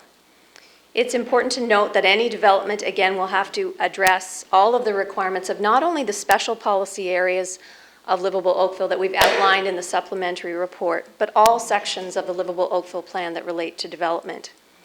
There are specific policies in the livable Oakville plan for the special policy area of the OTMH site. There are requirements for studies with any development that must be acceptable to staff and council that include traffic impacts, planning justification, urban design, servicing.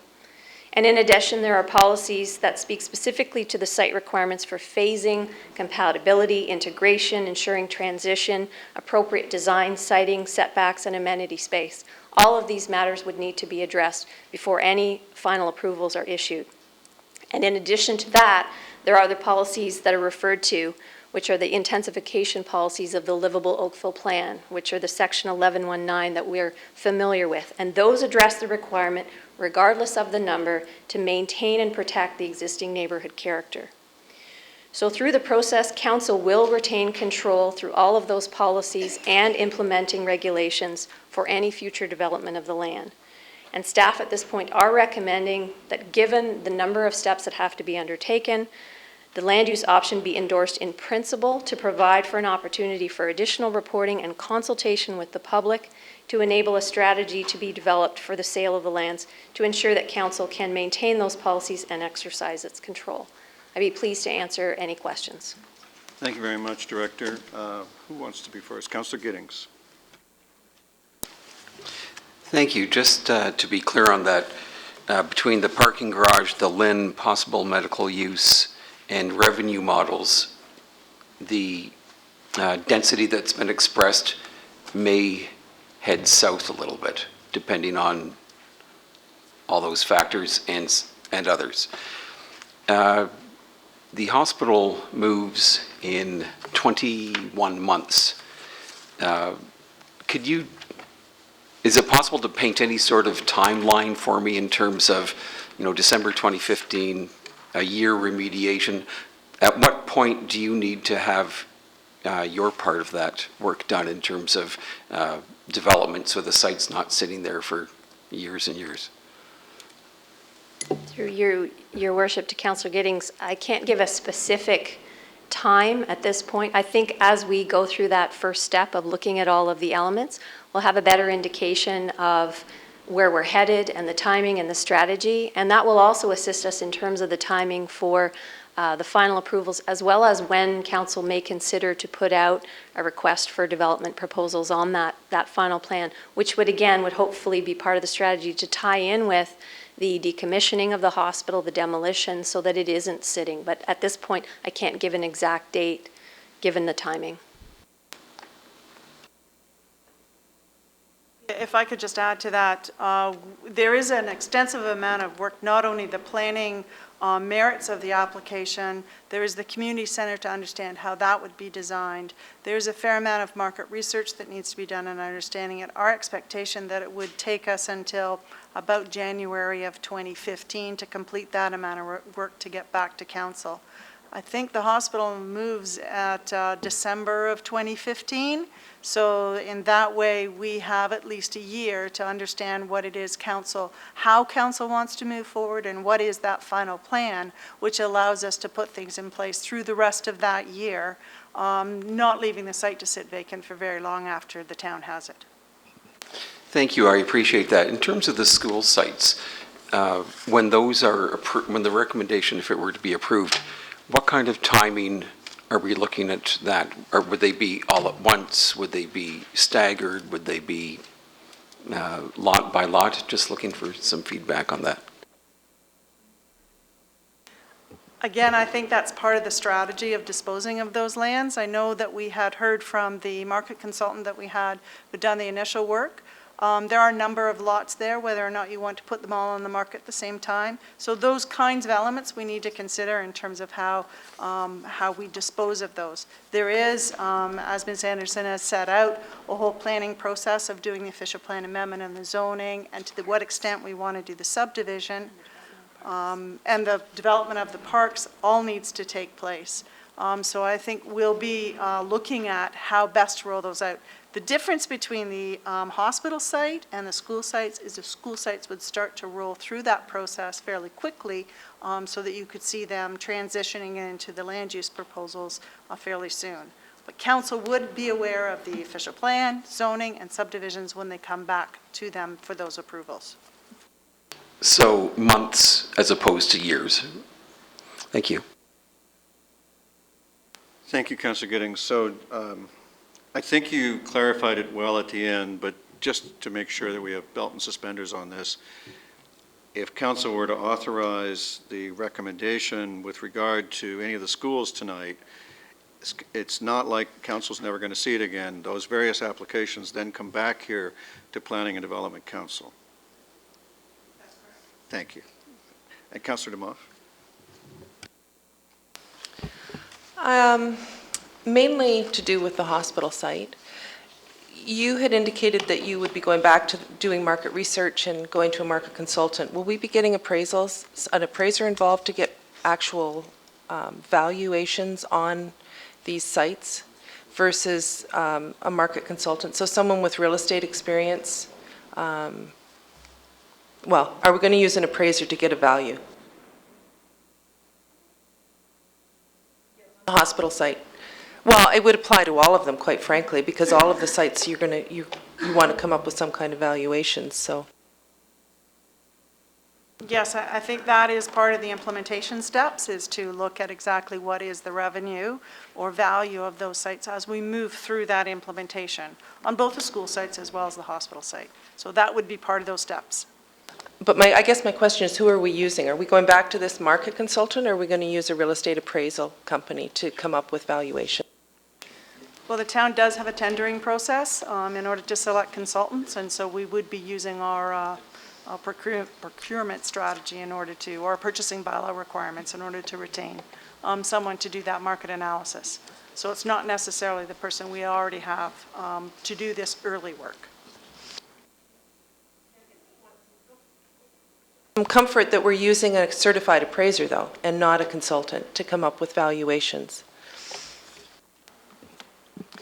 If we're looking at getting market assessment done, we would be retaining the appropriate consultants to be able to give us the market assessment. Through you, Mayor Burton, maybe I can assist here. I think actually we'd be using both expertise. You look at your marketing consultant, which looks at the absorption into the marketplace, you're part of that strategy, and then any appraisals, we would be using certified land appraisals. What was done in this study was really ballpark type information. That would give you the values in there, but when you get down to the fine lines, you do get into using certified appraisers to evaluate any bids that come in. So when it comes back to us and we're making, further decisions on this, because one of them is just being done in principle, the revenue that we're going to be getting, will we be seeing what an appraiser thinks the values would be? Because, I'll be honest with you, I think the values are extremely low. And I think if you'd gone to a certified appraiser, you would have found that the comparables would have been much different than what we have in this package. So that will impact what decisions we are making on this site. Yeah, absolutely. We'd be using certified appraisers to evaluate final bids and not come in for decision making. Before we make a final decision on this? Yes. Okay. And I guess I'm a little confused on how we change from 156. So we're approving in principle 156, or up to 156 units. So Councillor Giddings was asking that's the high end, it could come down. So what would come back to council that would cause us to drop that? Is it that the value is higher and so we don't need to sell as many lots? Or what would be the determining factor on that changing from 156? Through your worship to Councillor Demoff, what planning is recommending is based on the work that we have done that indicates that if you apply the density to the whole site in terms of the intended intensification, it was 156 units. We've provided through the land use concept that you can accommodate up to that amount with the range of uses on a conceptual level, with the forms in the locations and the prescribed height, that can actually work and conform with the livable Oakville policies with respect to the requirements. As you start to reduce further that land area, we have to reconsider, can you then provide for that number of units in a compatible form and in conformity with the policies?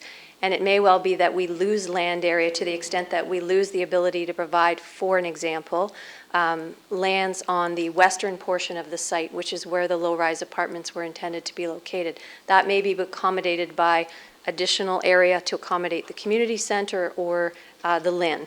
So as a result, your remaining blocks that we prescribed would be for townhomes and single detached, which would therefore result in a lower number. The reverse could be true, that some of the townhouse blocks could be pushed up so that you lose some of those numbers. So it's a question of looking at the number of units in conformity with the plan policies and in the context of the neighborhood. So as the land area changes and moves based on the parameters, that number would be adjusted and changed. And it certainly wouldn't go up, it would come down. We're saying to utilize the flexibility in the parameter of the 156 as a starting point, which we believe would work if nothing else changed. So if the LIN went in, are you saying that it would change the number of units and therefore you wouldn't need the apartments in there? Is that? Sorry, I went so far with you there, and then when you got... I was using that as an example. I was trying to illustrate that we have a block of land now on which, based on the parameters we're putting forward, the 156 units can work and can be accommodated in accordance with the plan. As you change that land area and the configuration of that land area and introduce more land for the community center, the LINs, and other things, preservation or not of the parking garage, if you require more area for additional parking, you start to go into that residual area and change the configuration of it and the amount of land available. Therefore, you have to readdress the number of units that can be accommodated. So I was using as an example, depending on where the land area changes, it may result in the inability to provide for low-rise apartment buildings if the west side of the site is the proposed location for accommodating changes to something like the community center. So is there a requirement that we have to have a low-rise apartment building on that corner? I don't understand why we need the low-rise apartments and the density that come with that versus what is the planning reason that's driving that then? So there is a requirement in livable Oakville to provide for a range of land uses on the site, which includes housing forms, low-rise apartments, townhomes, and single detached, up to the 29 units. So in terms of the forms of housing, there is an intent in livable Oakville to provide a range. There's also an intent in livable Oakville, clearly set out in the policies that are approved, that this is an intensification area outside of the growth areas. So this, as well as the D&D lands, were identified early on as lands outside the growth areas that were intended to provide for a level of intensification greater than that in some of the other areas outside of the growth areas. So as much as 1119, those policies apply to all lands outside the growth areas for intensification, this site also has special policies that specifically identify the level of intensification and a range of uses. So planning staff are carrying that intent forward and noting that as we've accommodated the community center, we're trying to maintain that intent by starting with the 156 units. When I look at livable Oakville for the hospital lands, it says that the lands may be redeveloped in accordance with permitted uses and policies of the low-density residential designation and may also include the uses permitted in the medium-density residential. It doesn't say you have to have them. It says you may include medium-density or the four-story condos, correct? That's correct. So it doesn't say that we have to have medium density and low density and a range of uses. It says you may have those. That's correct. And planning staff, through its work and analysis and consultation, are recommending that you do maintain that range of uses. Okay, thank you. Thank you, Councillor Demoff. I have a list going. Councillor Robinson is next, and then Councillor Bird. Thank you, Your Worship. Through you to the director, I guess, or it's okay. I heard you mentioning the community center on 2 or 3 occasions, but I didn't ever hear you use the word pool. Are there tentative plans for a pool in that concept as well? Yes, through your worship, to Councillor Robinson, the identification of the community center and the additional park space is based on the direction from council to include a community center with a pool and all of the elements as identified through the Parks, Recreation, Library, and Facilities Master Plan.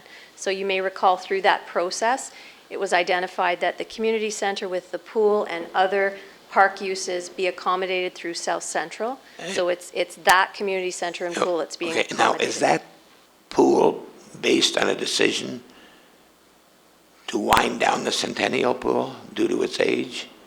That's correct. Okay, thanks, Your Worship. Thank you, Councillor. Councillor Bird. I won't touch on Oakville Trafalgar at this point in time. I'm sure there's going to be discussion. We'll have questions on that afterwards, and I appreciate your clarification as to what may happen with what appears to be hard density figures. My question has to do with what's come in, I guess, since the report, is dealing with Lynbrook. And you've lumped Lynbrook in the recommendation, and I guess it would be a revised recommendation anyway, Lynbrook, Brentwood, and Chisholm together. And you've obviously indicated your planning rationale or expertise on why you believe that those should revert back to residential uses from institutional uses. I understand we have on Lynbrook, and there's been a lot of discussions, and the councillors have got a binder in support of a different opinion. And I understand we don't have it before us, but we've actually we've got an offer to purchase the site. Is it possible to set aside the final decision on Lynbrook until the staff have a chance to examine the offer to purchase and the impact thereof? And by one cycle, would that delay anything untoward? Through your worship to Councillor Bird, staff have analyzed the option of a private school and are not recommending that to council. Staff would not, I believe, be in a position to analyze this specific proposal, as I don't believe council would either, and I'll defer to legal on this. But we have assessed a private school. If the decision of council is to defer this matter to look at accommodating a private school, yes, council can make that decision to defer that particular item to have more input. But staff's position would, as I mentioned, it's not to regulate the user or any specific proposal. It's specifically to look at the use. So staff would be looking at whether a private school, open to all private schools that could potentially locate there, be possible. And that's what we did through the process. So it was our conclusion through that process and analysis and consultation that it was not the preferred option. But it's certainly council's option to defer that and not deal with that specific element. Well, who if any of, I know on council, I don't think anyone has actually seen what is being proposed or the offer or how much is being offered for the site. I just don't want to say thanks and show no thanks and not even entertain it if it's we've got a bona fide offer that we want to reject out of hand because it doesn't conform exactly with what the staff is proposing here or recommending. Councillor, from a procedural perspective, all you need to do is move to strike the word Lynbrook from the recommendation, and that would buy you any amount of time you wanted. Commissioner? Through you, Mr. Mayor, the only thing I was going to add to that was that's exactly what you could do if you wanted to hear about the offer, and you would defer the Lynbrook to get a report back from legal and probably through the CAO's office, a report on the proposal that has come in.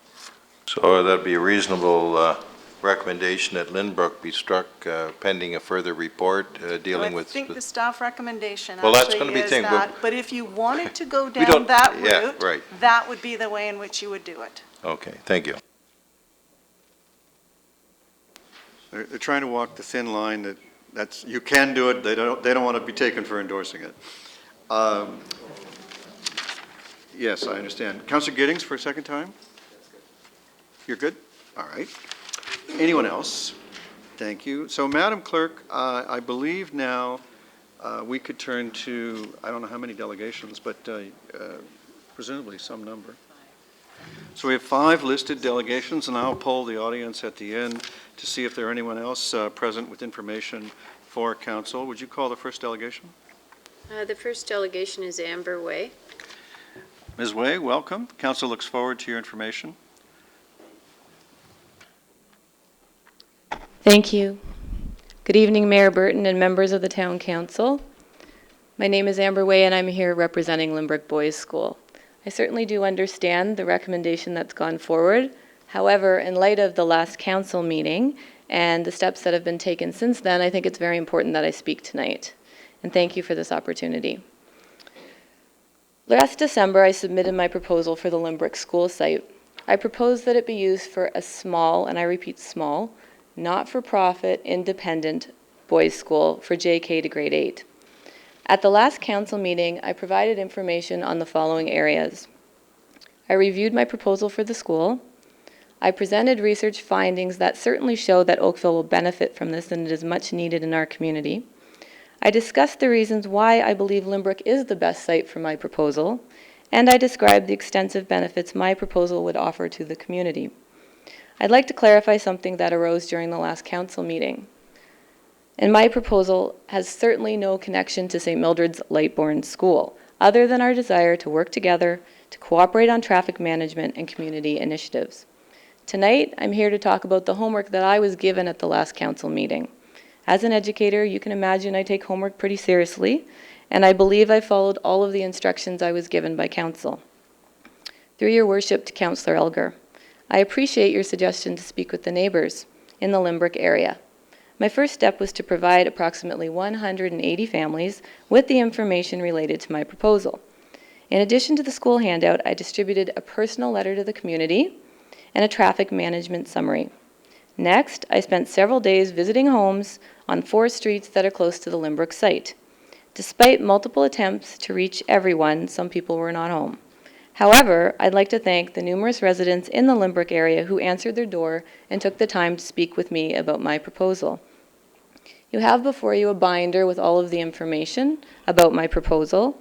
You will find in there a site map that shows where the information was distributed and to whom I spoke with within the Lynbrook area. I'm happy to say that I met with a lot of support for my proposal, and that of the 44 families I was able to contact within that immediate area, 70% do not oppose my proposal. 10% do not support it due to traffic considerations, which I will certainly address tonight, and the remaining 20% would like additional information, or they're indifferent to whether houses go there or a school. People in the area have mentioned that they are passionate about preserving the cultural context of the heritage building, that they're concerned about losing their green space, that they're excited there's another option for the Lynbrook property outside of more housing development.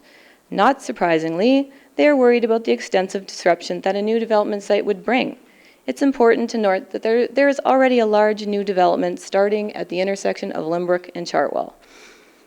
Residents have also mentioned that they're expecting the town to seriously consider the proposal that fits best with livable Oakville, and residents are hoping you will take the time to reflect on letters you've received from concerned members of the community. With every proposal, there will be areas of concern that need to be properly addressed, and my proposal is no different. Through your worship to Councillor Bird, I thank you for noting the importance of traffic management at the last council meeting. I've taken this very seriously, and I've spent ample time working with the business administrator and the head of St. Mildred's to cooperatively define ways to optimize traffic flow on Lynbrook Road. The handout I distributed to local residents and that I have submitted to all of you outlines the points and the strategies that we think are noteworthy. Lynbrook's proximity to St. Mildred's is a very, very unique situation, and one that will positively influence traffic flow. For example, Lynbrook was home to 400 children as recently as 2010. It was a French immersion school that had busing into the area from all over Oakville. My proposal is for a maximum of 180 students. That's less than half. Shared busing is a unique opportunity at the Lynbrook site. Since the buses at St. Mildred's are not near capacity, our boys will be able to be driven on buses and dropped off at St. Mildred's. We do not anticipate the need to bring any new buses into the area, and we wouldn't be able to say this at any other location. Families of St. Mildred's girls are already driving to this area. Therefore, they won't be bringing new cars onto Lynbrook Road to drop off their sons. No other site for this school will provide this form of convenience to Oakville families. I am saying that my proposal will mitigate traffic concerns on Lynbrook, and I will tell you how, and it will prevent families from driving all over Oakville to drop off their sons. My ability to work with St. Mildred's to stagger hours and special event days is also very important. St. Mildred's and I are willing to work together to schedule our school hours and our special events, to optimize traffic flow, and to share our parking. Such flexibility and cooperation was not an option when Lynbrook was a public school. My proposal also opens up a 4th drop-off spot for St. Mildred's families. The Lynbrook driveway and the parking lot have been closed for the last couple of years. Opening this entrance would allow cars another drop-off and pickup point, which is particularly beneficial for cars heading west on Lynbrook and trying to make a left-hand turn. I'd like to look at the real numbers. Not only are we not going to have an adverse impact on traffic, we are going to make traffic on Lynbrook better. Let's start with our maximum capacity of 180 boys. Based on the number of boys we expect to have sisters at St. Mildred's, to walk to school, and to share buses with the St. Mildred's girls, we are only left with approximately a maximum of 70 new cars coming to this area. This does not account for carpooling and families who have more than one brother.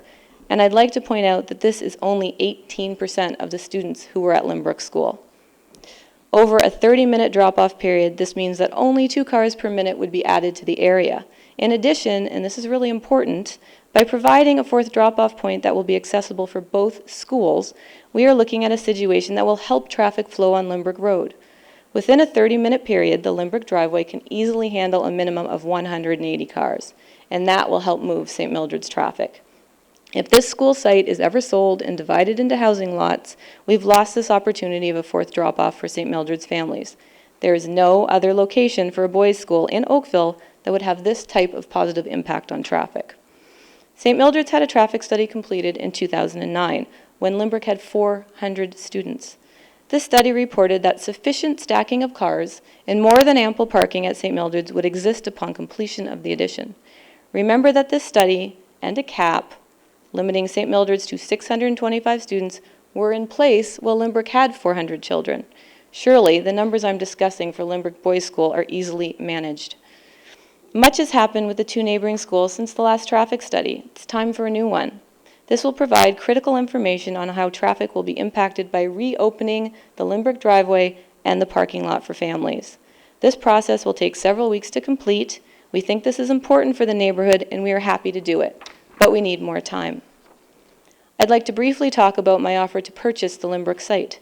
Prior to the last council meeting, I had been led to believe that a written proposal was sufficient information for my proposal to be considered by the Planning Committee and Council. Your Worship, I thank you for clarifying this point at the last meeting and letting me know that a formal offer on the property would be an important step in the process. Last week, we provided the town with an offer to purchase the entire Limbrick property, excluding the woodlot and allowing public access to it. I noted in the staff report that the future certainty of the site is important to the town. I completely understand that, and with that in mind, we have offered the town first right of refusal. Should the property come back to market, not that we expect this to happen, the town will have the opportunity to regain the property. Our offer obviously avoids the cost to the town of road construction, of site servicing, of demolition, and soft costs such as architectural and engineering. I have been overwhelmed by the widespread support for my proposal throughout Southeast Oakville. I'd like to share with all of you what members of our community are saying. They're saying they were sad when the public school closed. They're saying they would hate to see that lot partitioned into houses, that they fully support the effort to restore Limbrick School because there's a strong desire to preserve the heritage site. They are saying that green spaces are diminishing in Oakville and that we should try to save the fields at Limbrick, that it is one of the prettiest school properties in all of Oakville. The school proposal fits perfectly with the plan for livable Oakville. Residents are also saying that traffic has not been unreasonable since construction at St. Mildred's has finished, and after all, it's only 15 minutes twice a day. It's important to note that the extensive construction and disruption a new development would bring are not welcome to the families in the exact immediate area of Limbrick School. The school proposal is the least disruptive to this surrounding area. Residents can see that the school fulfills a need in our community, it attracts families, and these are families who want to keep their sons in Oakville for single-gender schooling. Most importantly, the refurbishment of a heritage site, the preservation of a green space in Oakville, the enrichment of student lives, the charity work, as well as the community contributions that the school would bring far outweigh the benefits of 6 homes. In order to give our offer full consideration, and out of respect for the neighbors and members of the community who have written to you regarding this proposal, I am asking you to please defer your decision on the Limbrick site until the latest developments on this matter may be given thorough review. Thank you very much.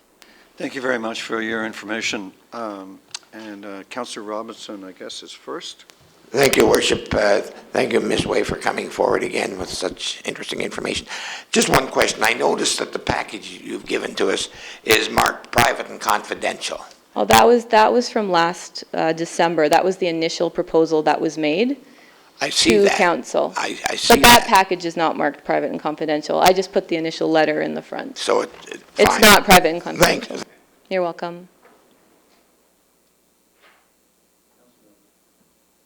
I wonder if you could put on the overhead the neighborhood canvassing that you did with your green dot, blue dot, yellow dot scenario. Sorry, I don't have it on an overhead. I wasn't sure if that was a private matter to place right here. Well.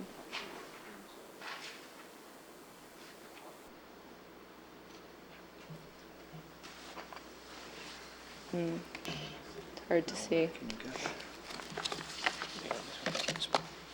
From this, you can see that we have extensive support along the south side of Limbrick Road. You can see we have extensive support along Copeland Court and David Avenue among the people we were able to survey on Chamberlain. And then we have a lot of houses on the north side which are for sale or for lease or who are not home. And again, I'm certainly not trivializing that some people are concerned about traffic. There are a few families on Limbrick who have said that traffic is a problem. And so what we're suggesting is that you give us time to analyze the traffic, and we believe that we will be able to actually improve traffic flow on Limbrick Road. I guess I'm just a little surprised that there are so few on Lynbrook itself that are against it. Like, I thought, I was hearing quite I know. a different story. I was pleasantly surprised as well. And you'll find in your package all of the signature forms from those families saying that they do not oppose this. Okay, yeah, because actually, it tells quite a story. It's kind of I must say I'm surprised to see this support, because I've always heard about the problems with traffic on this street due to the schools. Thank you. You're welcome. Councillor Demoff. Obviously, traffic is the issue that keeps coming up, and there were issues in the past. And I know one of the Residents Association also did a survey where it seemed to be split 50-50 between people who were in favor. Their questionnaire was much broader than yours was. But one of the things they mentioned right in the survey was that traffic was a concern of the town. So one of the things that I noticed, and I wasn't on council when Lynbrook School was open and there were issues on the street, but as a private school working with St. Mildred's, I would think that you would be able to react much quicker if there are any issues that come up, given that dealing with a public school board can be quite challenging. Through your worship, absolutely. I've already been working with St. Mildred's to ensure that we are putting forth from the beginning and being proactive with the design we have for traffic. And St. Mildred's has offered not only to share their buses, but to have only one drop-off point for families. So you won't have families circling the properties, going to St. Mildred's and then going to Lynbrook. That's why I'm saying that by opening up the Lynbrook access point and allowing those St. Mildred's families who also have daughters to drop off at the boys' school will actually help the traffic flow on the street. And we're also able to share parking. When it's a public school, you can't coordinate your events like we'll be able to. So we should not see cars parked along David Avenue and Chamberlain and Copeland Court any longer. Thank you. Councillor Giddings. Thank you, Ms. Way. You're welcome. You mentioned a couple of things. One is that you were going to make traffic better if you were to be able to open the new school. And the other question I had was the drop-off at Lynbrook. That is open. That is used morning and afternoon now. So I don't see how the addition of that will be able to assist. Actually, sorry, through your worship, as the school, parents were told that they were not allowed to use Lynbrook access at all. I do see occasionally a car in there and once in a while a bus, but parents from St. Mildred's do not use that access point with permission. The town blocked off the parking area Yep. over a number of concerns, not with St. Mildred's, but vandalism issues. But the semicircle in the front is fully open, and it's used fairly well. So I'm just curious how you make traffic better. So we've looked at the site, and again, I'm not a traffic analyst, but we've looked at the site, and that site can hold 12 cars, the Lynbrook property. We are not bringing a large amount of new cars into this area. So the St. Mildred's families who are currently going to the 3 other drop-off points would now be regularly using this lot to drop off their children. We would have crossing guards on both sides of the street, moving girls from one side to the other and boys from one side to the other to help with the traffic flow. You're welcome. And again, we would like the time to assess this. I don't want to put the school in a community where people are saying, we're going to create a problem. That's the last thing I want to do. I would like to show you and to have a traffic report done to see what the impact on the community will be. Thank you. Ms. Way, you heard Councillor Bird ask about deferring the Lynbrook item, and I take it that that would be a satisfactory outcome tonight for you? Yes, it certainly would. Thank you. Okay, thank you very much for your information. Thank you. Madam Clerk, the next delegation. The next delegation is Janet Haslett-Thiel from the Residents Associations.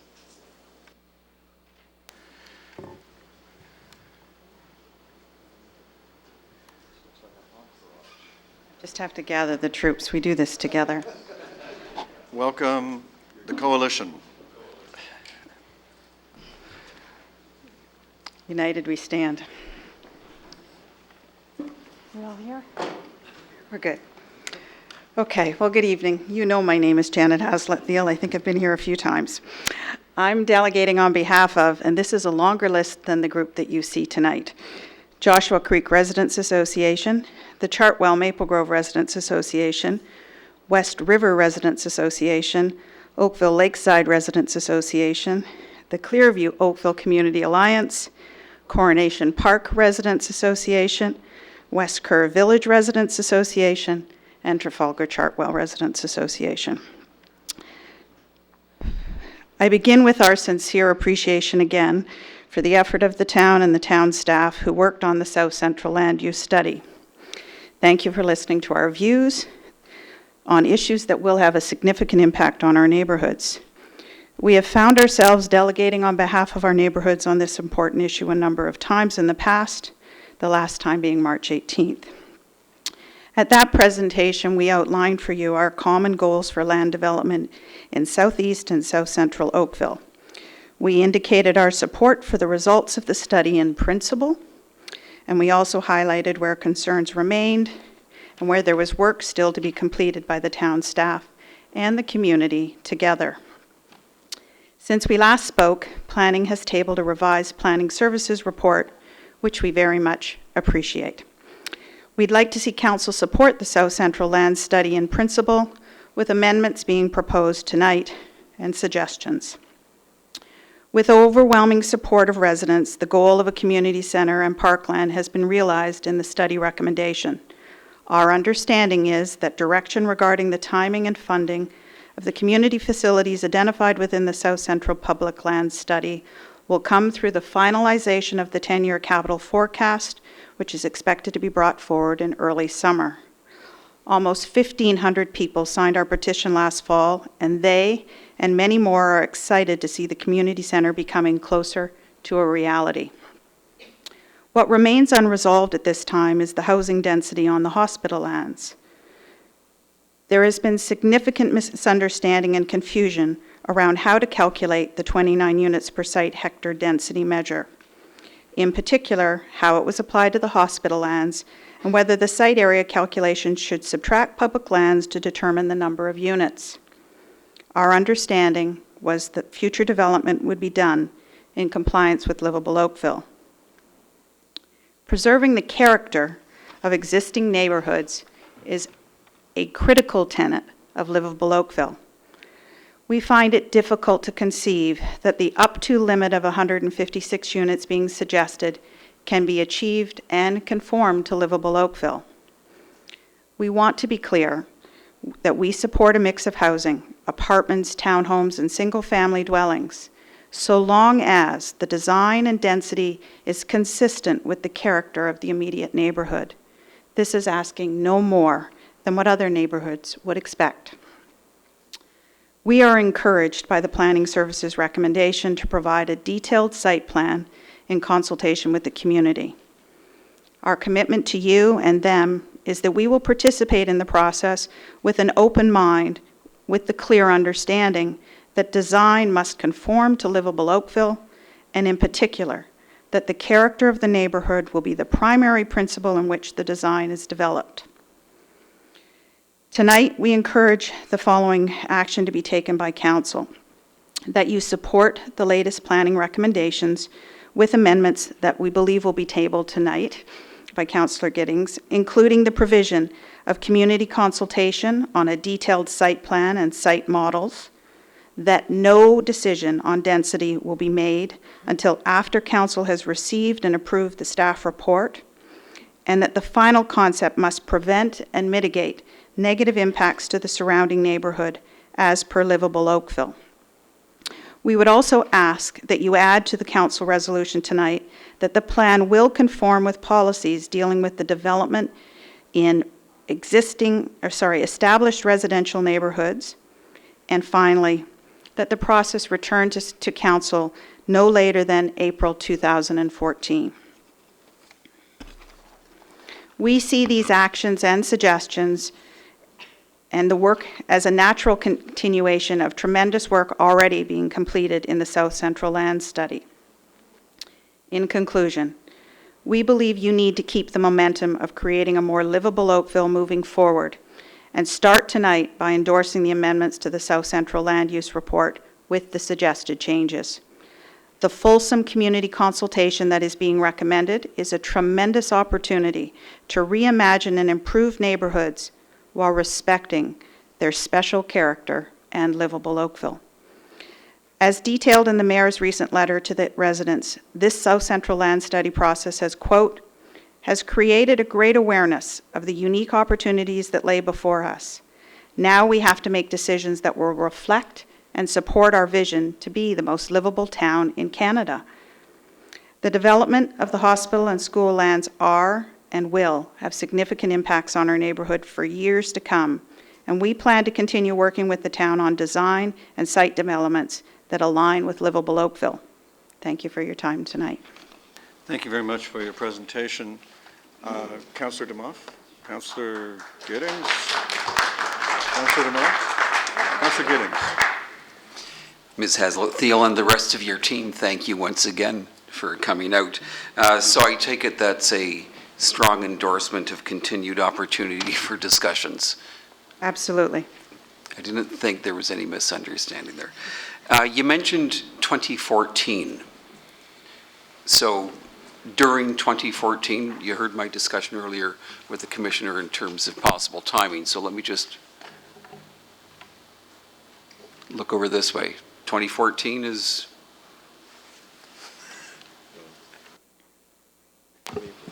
Through you, Mr. Mayor, did you want me to comment on the April 2014 timeframe? Well, I don't think it was April 24. I didn't hear April. I heard... Oh, I said April 2014. Oh, April, okay. A comment then would be great. As I had indicated earlier to your earlier questioning, we were looking at a time frame of January of 2015. There is an extensive amount of work that needs to be done between the heritage attributes, the parking garage, understanding that. There is not listed in the report, but certainly the contamination on the site itself, which we need to get a handle on. And the discussions with LINs that needs to happen in terms of understanding out of their 30,000 square feet what it is we could share with in terms of developing the community center. Our estimate in time frame in terms of reporting back, it would take us that amount of time. And I think the most important thing the community is looking for is some certainty in terms of what is the development that's going to be the site. So we did not want to shortchange that time because we wanted to make sure we had the right information back and the market assessment to be able to demonstrate the drawings and the site detail that I think this community is looking for and asking us to provide so that they know what they can develop in the future. So for that reason, we are strongly recommending that in April 2014 is not an adequate time for us to complete that information, and we'd look at January of 2015 as being the most appropriate time frame.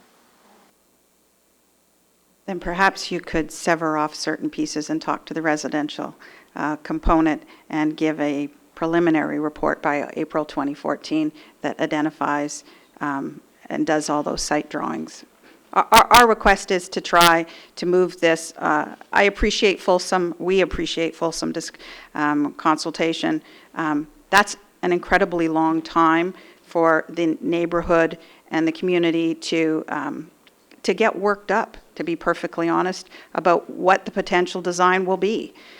It's in all our best interest to be able to take a deep breath and say, what is the design being proposed and how will the units and the building form, and to engage in that discussion relatively quickly, but more importantly, to see something in writing by April 2014. Is that your questions? I'll field the delegate's question. Is there a particular magic around April versus May? We'd like to see this done before the summer of 2014. I don't want to stand up here and negotiate. All right. We'd like to see this done before the summer of 2014. Okay.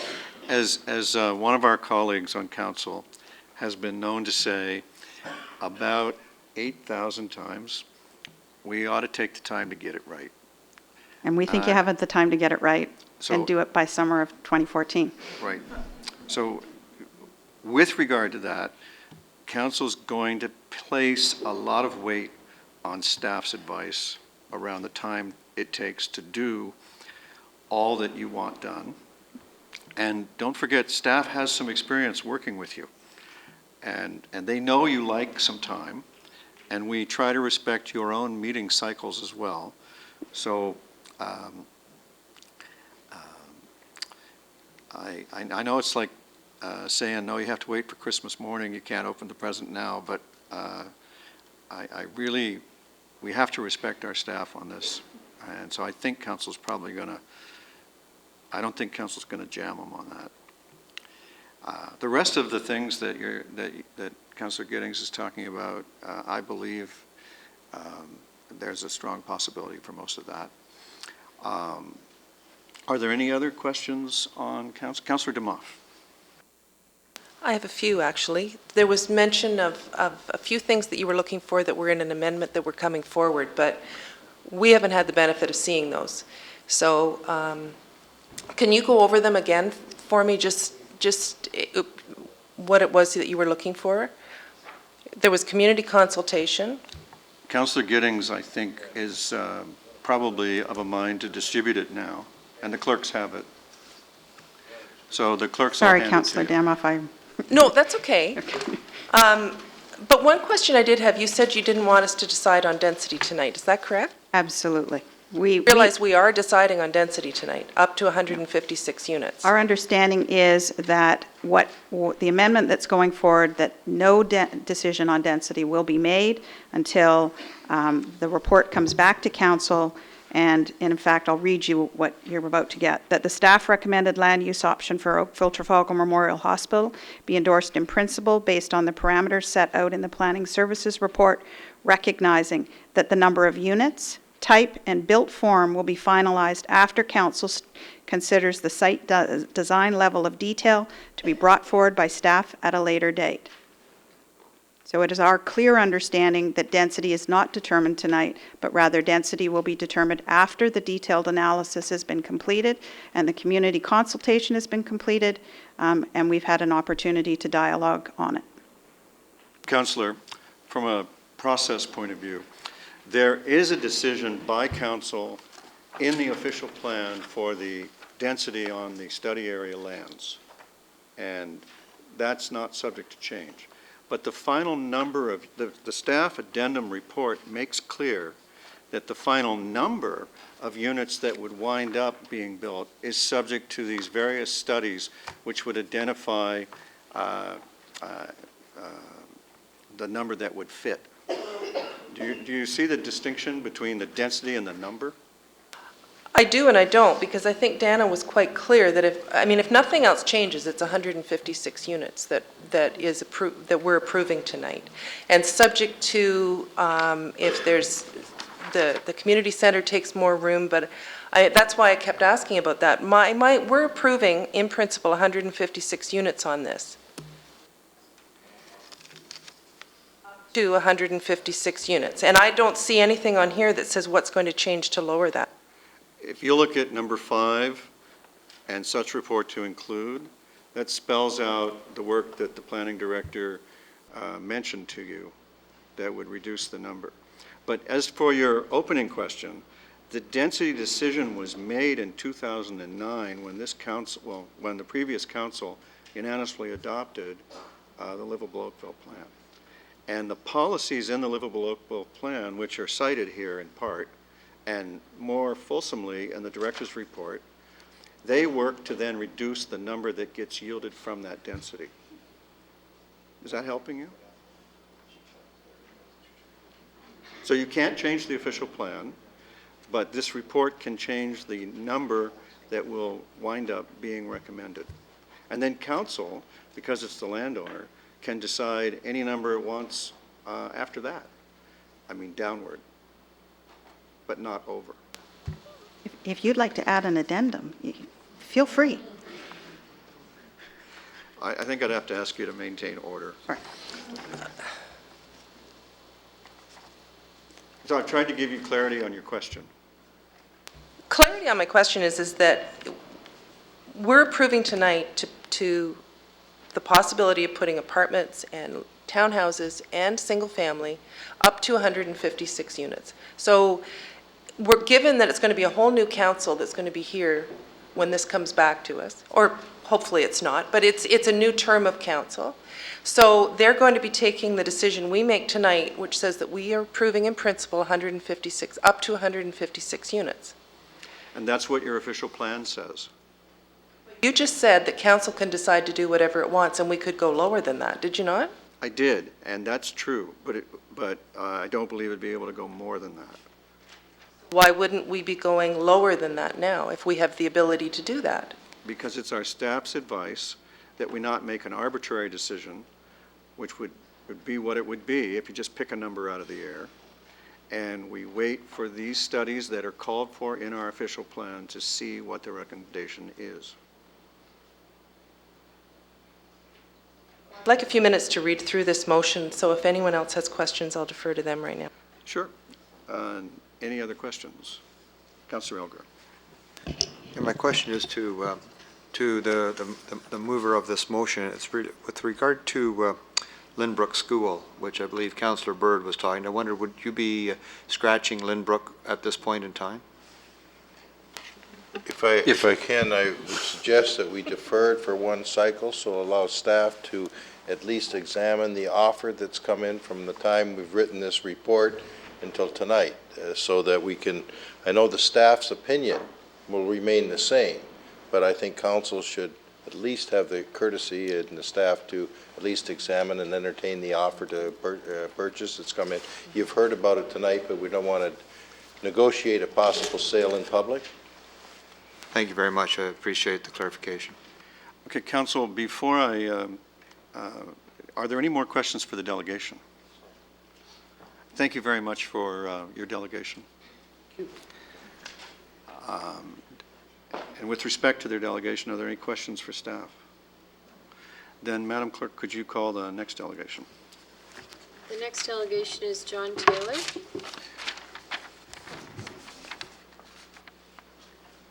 John Taylor?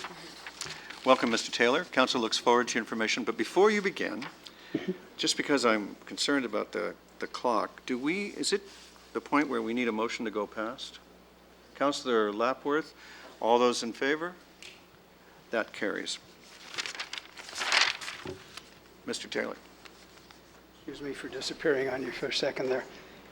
I'm bringing up my state-of-the-art visual aids. Sure. Which I'll show you bit by bit. Good evening, Your Worship and members of council. As the clerk said, my name is John Taylor. I've lived on McDonald Road across from the hospital's maternity ward parking lot, just to put it in context for you, for almost 30 years. Our neighborhood is made up of a broad mix of people ranging from young families with busy lives and careers ongoing, and a growing number of empty nesters, old codgers like myself. We all share a love of our town, a love of our neighborhood, and we want to protect them both. Last Friday, I emailed you all a copy of a letter that, for full disclosure, I wrote, walked around the neighborhood with it, and got 14 to 16, I forget the exact number, endorsements from the immediate neighbors, almost all of them right across the street from the hospital. So this is the view from ground zero, if you will. Let me give you I don't want to repeat the letter verbatim, you all have it. But just to give you an overview, I'd like to give you the good news first, that basically we support the treatment of the school properties, and in fairness to the lady who just spoke on Lynbrook, I don't think anybody was really aware of that, so as it stood, we did support the Lynbrook proposal. We also support the new community center, the pool, replacing Centennial Pool, the parkland, and we're very pleased that there may be a positive outcome to the health services facility issue that was requested by so many people, immediate neighborhoods and all through southeast Oakville, I think. We also support the notion of residential development on part of the hospital site. I want to be clear on that. But we're very much opposed to the proposed density of that residential development.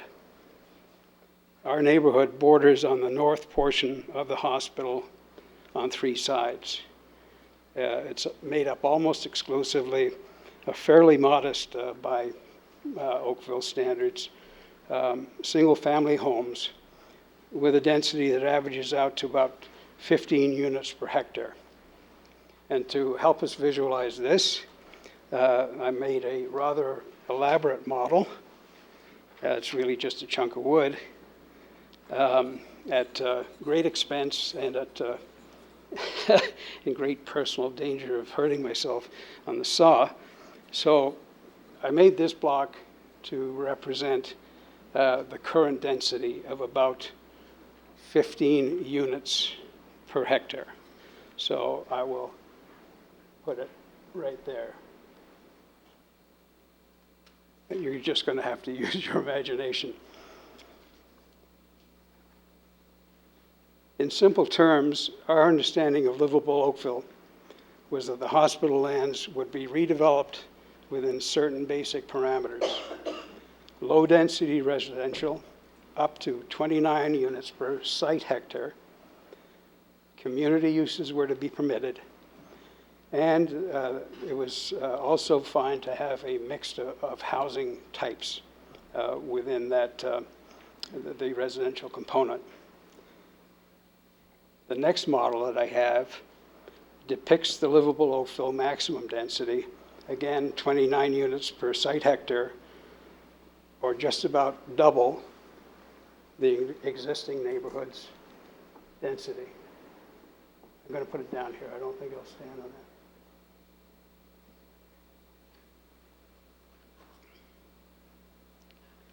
We accepted the official plan treatment of the 29 units per hectare, since it reflected the new town-wide definition of low density. And there were several other livable Oakville general provisions that gave us comfort that there was a lid on the maximum built density, namely, first, the undertaking to protect the nature and character of established neighborhoods. That's been discussed before tonight. Second, the official plan's own definition of site hectare as including residential lots and blocks only, and specifically that any public lands be excluded from the site area calculation.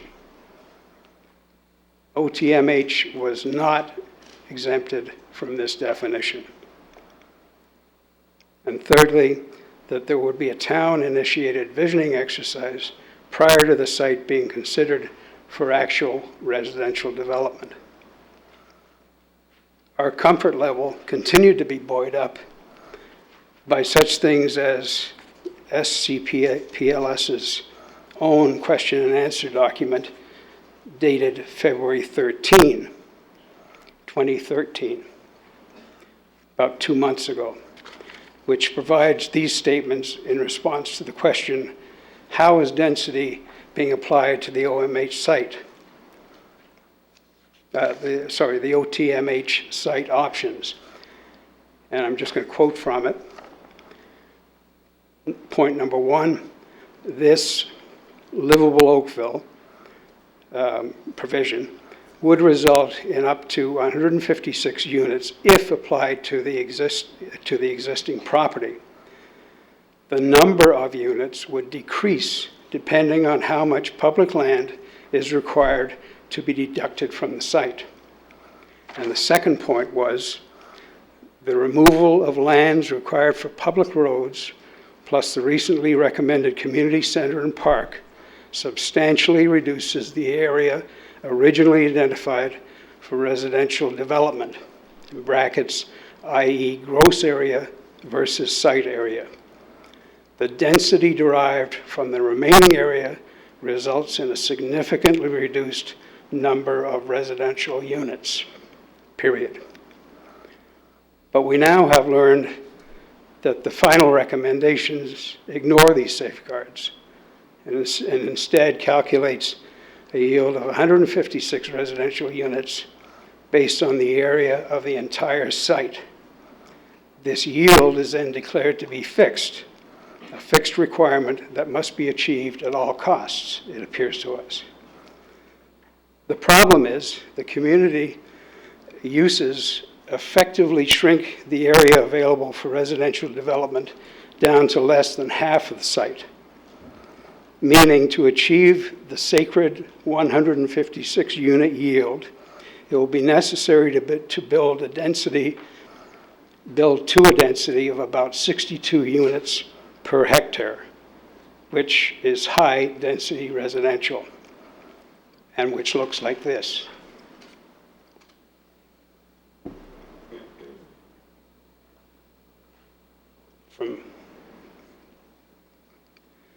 That's a quadrupling of our neighborhood's density. And coincidentally, in our view, it's an open invitation to developers to use the town's own actions as precedent setting to fight for more density anywhere in Oakville.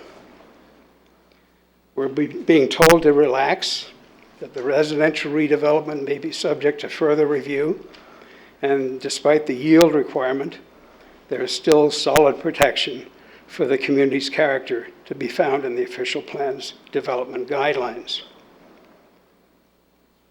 We're being asked to trust the system, but frankly, amongst our neighbors, there's not much trust left these days.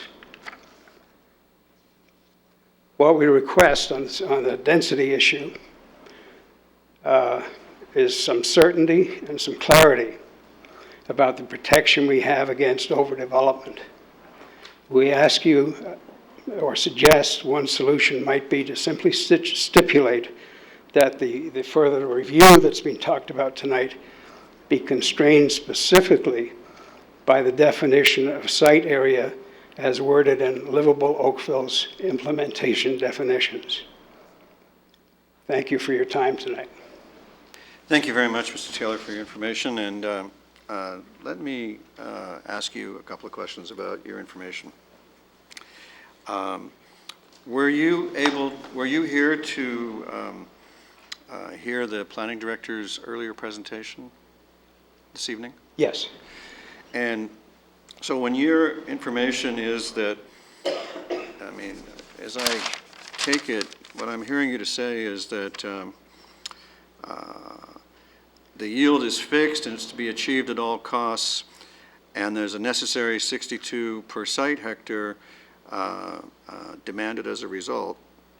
In order to achieve it, yes. Right. So did you hear anything in what she said about how that's not the case? I heard. Do you remember her talking about up yes, to? Up to 156. But I didn't hear that we were getting anywhere close down to where we think it should be, which is at the 29. So did you understand that the recommendation is that we basically move the schools forward and send the hospital matter out for more work to bring back clarity and certainty about the number? Yes. And then, even then, council has the decision as to whether to accept that or not. But basically, did you hear her to say that staff would like to go work on that and come back with the clarity and certainty that you're looking for? I did hear it. But I also heard a strong statement that this is what Livable Oakville says. And what we are saying is with all due respect, we think it doesn't say that. Okay, so well, did you hear the planning director to say that Livable Oakville says 29 units per hectare on the overall hospital land, and that the actual number that would be, that would fit on the residual residential land would be less than the 156 that 29 per site, per gross hectare generates? Did you understand that? No. All right. So let me see if I can get the planning director to make it clear. So, planning director, could you help the resident with this understanding? Yes, through your worship to Mr. Taylor. The intention with the staff recommendation is we work through a process whereby the current livable Oakville policies do provide for up to 29 units per site hectare applied to the whole site, which equates to 156 units. Through that process, we established on the current residual land piece that you can accommodate a range of uses in and around that number. We still need to go through a series of steps to look at the actual land area that will be available and the appropriate form, location, and development of that residual land. So rather than choosing an arbitrary number or trying to define what's in and what's out, our intention is to start with the existing policies with the intent of trying to accommodate development that conforms with the livable Oakville policies. With the intent, as I mentioned, that the number will change. And just for the, just to be ultra clear, downward. That's correct. So is that of any help to you in understanding that there's more flexibility than you may have described? With respect, Your Honor, we're not, at this stage, we're not really looking for flexibility. We're looking for the opposite end of the spectrum, for clarity and certainty. Right. That it can't go this high. I mean, we can't imagine, it's not feasible to us in our wildest imagination how this much can go, could be compatible with next door that's this. Okay. Maybe it can, but yeah. So, as I say, the proposal before us is to not approve development, to not push forward the hospital, but instead send it out for more public consultation and the studies that are called for in the official plan in order to arrive at what the number would be that would fit. And to arrive there by a good planning process rather than an arbitrary pick a number. So I appreciate that. I think I've heard clearly what you want, but I just wanted to see if you understood that your tall stick of wood is not what anybody's aiming for here. I'm sorry? It's not. Your tall stick of wood is not what anybody is aiming for here. All right, that's good to hear. Okay. Yeah, but and I don't want to belabor this, sir, but just wondering that in establishing the parameters for the next level of consultations and look-sees, could we not just say that, I've read Livable Oakville, and I can't find anywhere where it says that there's, heavy, or there's anything that says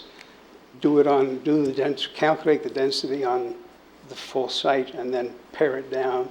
And, I'm just saying, clarify, and there's been some suggestions that the special study area does not apply, or is actually exempt from the definition of site area in the back of the book. So, and could that be clarified and said as a parameter for the next look-see? We'll try to do that now. Okay. Planning director. Actually, there's two things that would assist. One is you can explain how you arrive at the gross hectare analysis and the special study area. And secondly, earlier this evening, you spoke about how if the residual land available for development didn't accommodate certain housing forms, the number might be very much lower. And I think the residents would all benefit from hearing that again, because I found that a very important piece of your information. Through your worship, the special policy areas do not provide any exception in relation to how you calculate the density. That is defined in livable Oakville. And staff have raised that issue in relation to the original work that was done on the basis of 29 units per site hectare applying to the whole site. When you start to then accommodate the community center and all of the park space, you do result in trying to accommodate that 156, a density that is greater than 29 units per site hectare. And staff are indicating that in order for us to determine the appropriate land uses, the varied forms, that we take those next steps to establish the appropriate number rather than choosing a number, but relying on the original intent of the plan. So I think the answer to the first question is that the current official plan as approved does not provide an exception. We're moving forward on the basis that there will be an adjustment made and there will be an eventual amount of development approved by this council, given all the steps we've set out.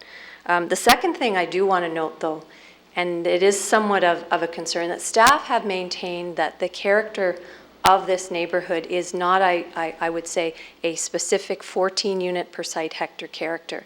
That was quite clear in livable Oakville. That is quite clear by the existing physical context. There are a range of densities in and around the site. The west is quite different than the east, as is the north. So there are a variety of land uses, there are a variety of heights, and there are a variety of development forms. And as such, through the initial work, council were indicating that you could accommodate a development on the residual piece, recognizing the character of those various parts of the neighborhoods, respecting the lower density to the east and the varied forms to the west, and trying to provide transition. So that's what the land use concept plan provides.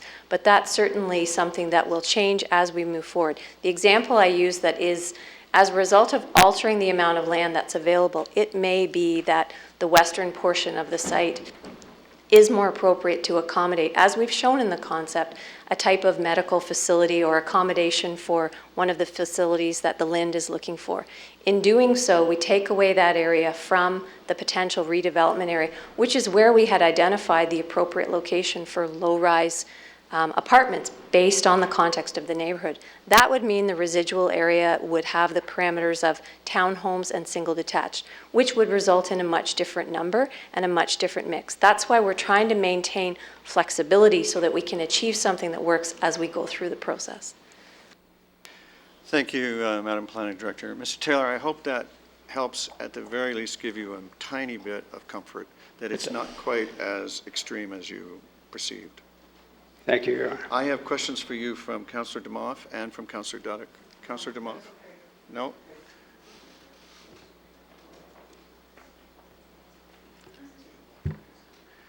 I have questions from someone.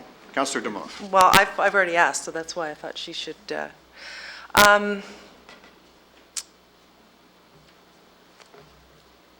All of these, the site design and everything else that are in here, you're sort of going along the same way I was, that 156 units, if nothing else changes, is what we could have on this site.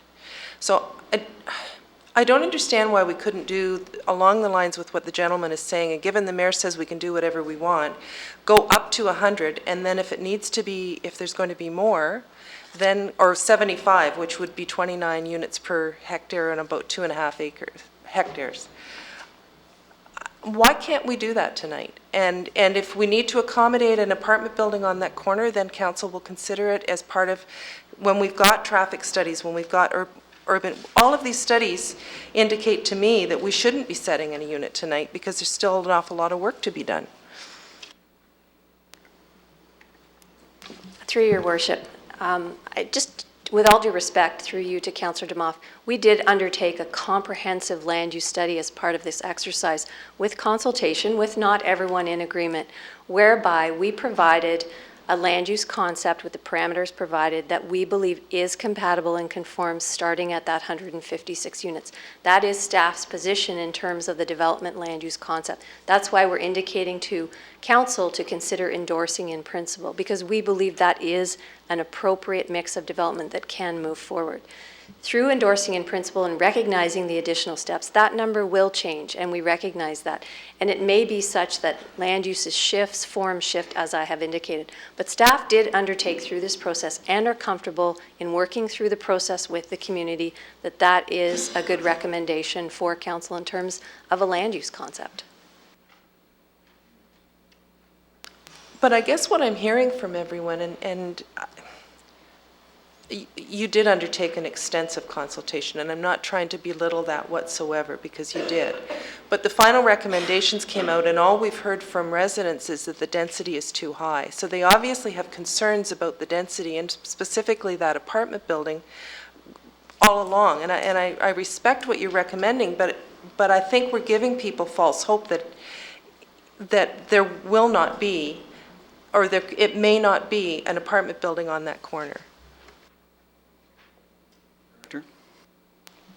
Just with all due respect, it is planning staff's recommendation based on its analysis and the input. And I would say that I do respect that there are residents that retain concerns, as we've indicated in the supplementary report. We have, however, had comments from a number of individuals that work through the process that are supportive of the land use concept. Mayor, to the councillor, one thing I want to add is that you're not introducing a new density through this process. You're retaining the density that you currently have approved in your official plan, and you're allowing more process to understand what does that actually mean for the site. So you're taking that absolute number that you already have in place, and you're going through the rest of the details with all of the work that we've had to date, informing that, as well as further details in order to determine what is the actual number. To artificially or arbitrarily put in a number right now with no basis, certainly from a planning perspective, is not where staff would recommend you go. You have a very solid place to start with your OP. Let's follow those OP policies forward with the work of the community to refine to see what that exact number is doing. I think with the revised recommendation, it allows that flexibility and in the end, the greater certainty to the community to get us there. So, Councillor, just to speak to the process, whatever the number will be as a result of following the procedure we created in our official plan to refine the number, you're still free to reject it. You're not required to take it. So you can make an arbitrary numerical decision tonight, or you can receive a process number when they're done, and then make an arbitrary decision to go lower. So you're not any worse off if you follow the process. You still have, all your rights. Councillor Delic? And it's not to the delegation. I wonder if, unless somebody else has a question of the delegation. Thank you very much. Through you, Your Worship, to staff, trying to sort of put this in a, what shall I say, a format by which it's easily followed. The current density on the property was decided through our OP process, okay, livable Oakville. If we don't comply with that, if we do not meet those targets, does that mean somewhere else in town we'd have to increase densities or numbers to achieve the targets we've laid out that have been approved by the province? Through you, Your Worship, as I mentioned earlier, the initial intensification targets for the two key sites that have special policies, the D&D site and the OTMH site, were identified in terms of a particular target for intensification. It was based on, again, the 29 units per site hectare applied to the whole site. So in relative terms, 156 units. It is a target. Should that number be significantly decreased, and I'm going to say significantly, there would be an indication that we have to provide for meeting that target outside of the growth areas in an alternative way at some point. It would be perceived as as that. If it's a slight change in a reduction or a modest change, that's acceptable. And again, through the process, we would identify what that appropriate number is. But if it was significantly reduced, so I'll give an example of the entire site being accommodated with park space, we would need to reconsider because there was an indication for intensification to be on that site. So it would have to be significant. Okay. The other question I have is, and we dealt with it earlier in the agenda tonight, zoning amendments. And my understanding has always been that there's opportunity through the Planning Act to apply for an amendment. And there's also an opportunity to apply for an official plan amendment. If given through this process that we go through, we find that everybody's in agreement as to a certain density, a certain number, do we have an opportunity to provide, while still complying with the process, an official plan amendment to achieve that? Yes, you do, Your Worship, through Your Worship to Councillor Dudek, you do have that ability through an official plan amendment, through the zoning bylaw amendment. And I think unique to this case is that the town would retain control of the sale of those lands. So in terms of market assessment and strategy and how you implement things and additional considerations and controls outside of even the official plan policies and zoning, council has full control. Giddings? Thank you. Through your worship, in terms of the density, the transfer, if you will, you were just referring to, would that have to be in the downtown area, or would it be possible to move it to another growth or non-growth area? Again, the intensification targets would apply to intensification outside of the growth areas, so it's quite broad. Okay. So if the 3 school sites, realizing that we're deferring one of them this evening, if they were to go through, there's 27 units that would eat into part of that up to 156. So they come off.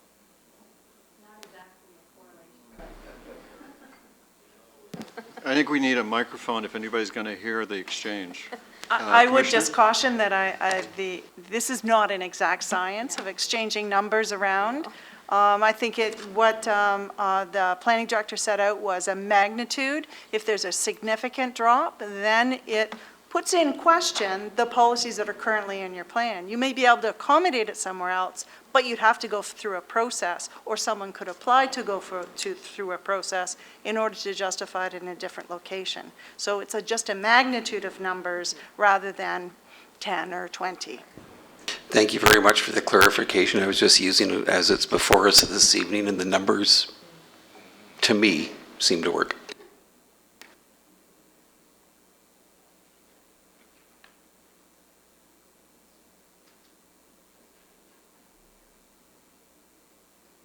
Okay, we have 20 minutes to do 3 delegations and a debate, so that's not going to work. I have a speakers list or a questions list of Councillor Elgar and Councillor Demoff left. How do you want to use your time? Councillor Elgar? My question will be very quick to staff, through you, Your Worship, and that, and it's to staff, it's staff's opinion. In your opinion, if we arbitrarily change the OP without justification, will the developers then try to use that at the OMB and other situations and actually weaken our policies and our official plan? Through you, Mayor Burton, I think that is the conversation that we just had, and that's exactly what would happen. It raises the question of the credibility of your intensification policies that are in your plan if you're not able to achieve it on the sites that you designated. Thank you. That's why I was mentioning that we needed those mics on when part of that was going on, because it boils down to if we follow our process and arrive at a lower number, we're much better off than if we choose an arbitrary lower number without following the process first. And so we're trying to protect our process here if we will avoid the arbitrary number. Councillor Demoff? One of the studies, will it be a traffic impact study that will be done? It's not listed on here. In the supplementary staff report, there is a list of all of the studies that are required under Livable Oakville. It's in that list. All right. The next delegation, The next delegation is Brian Levitt. Mr. Levitt.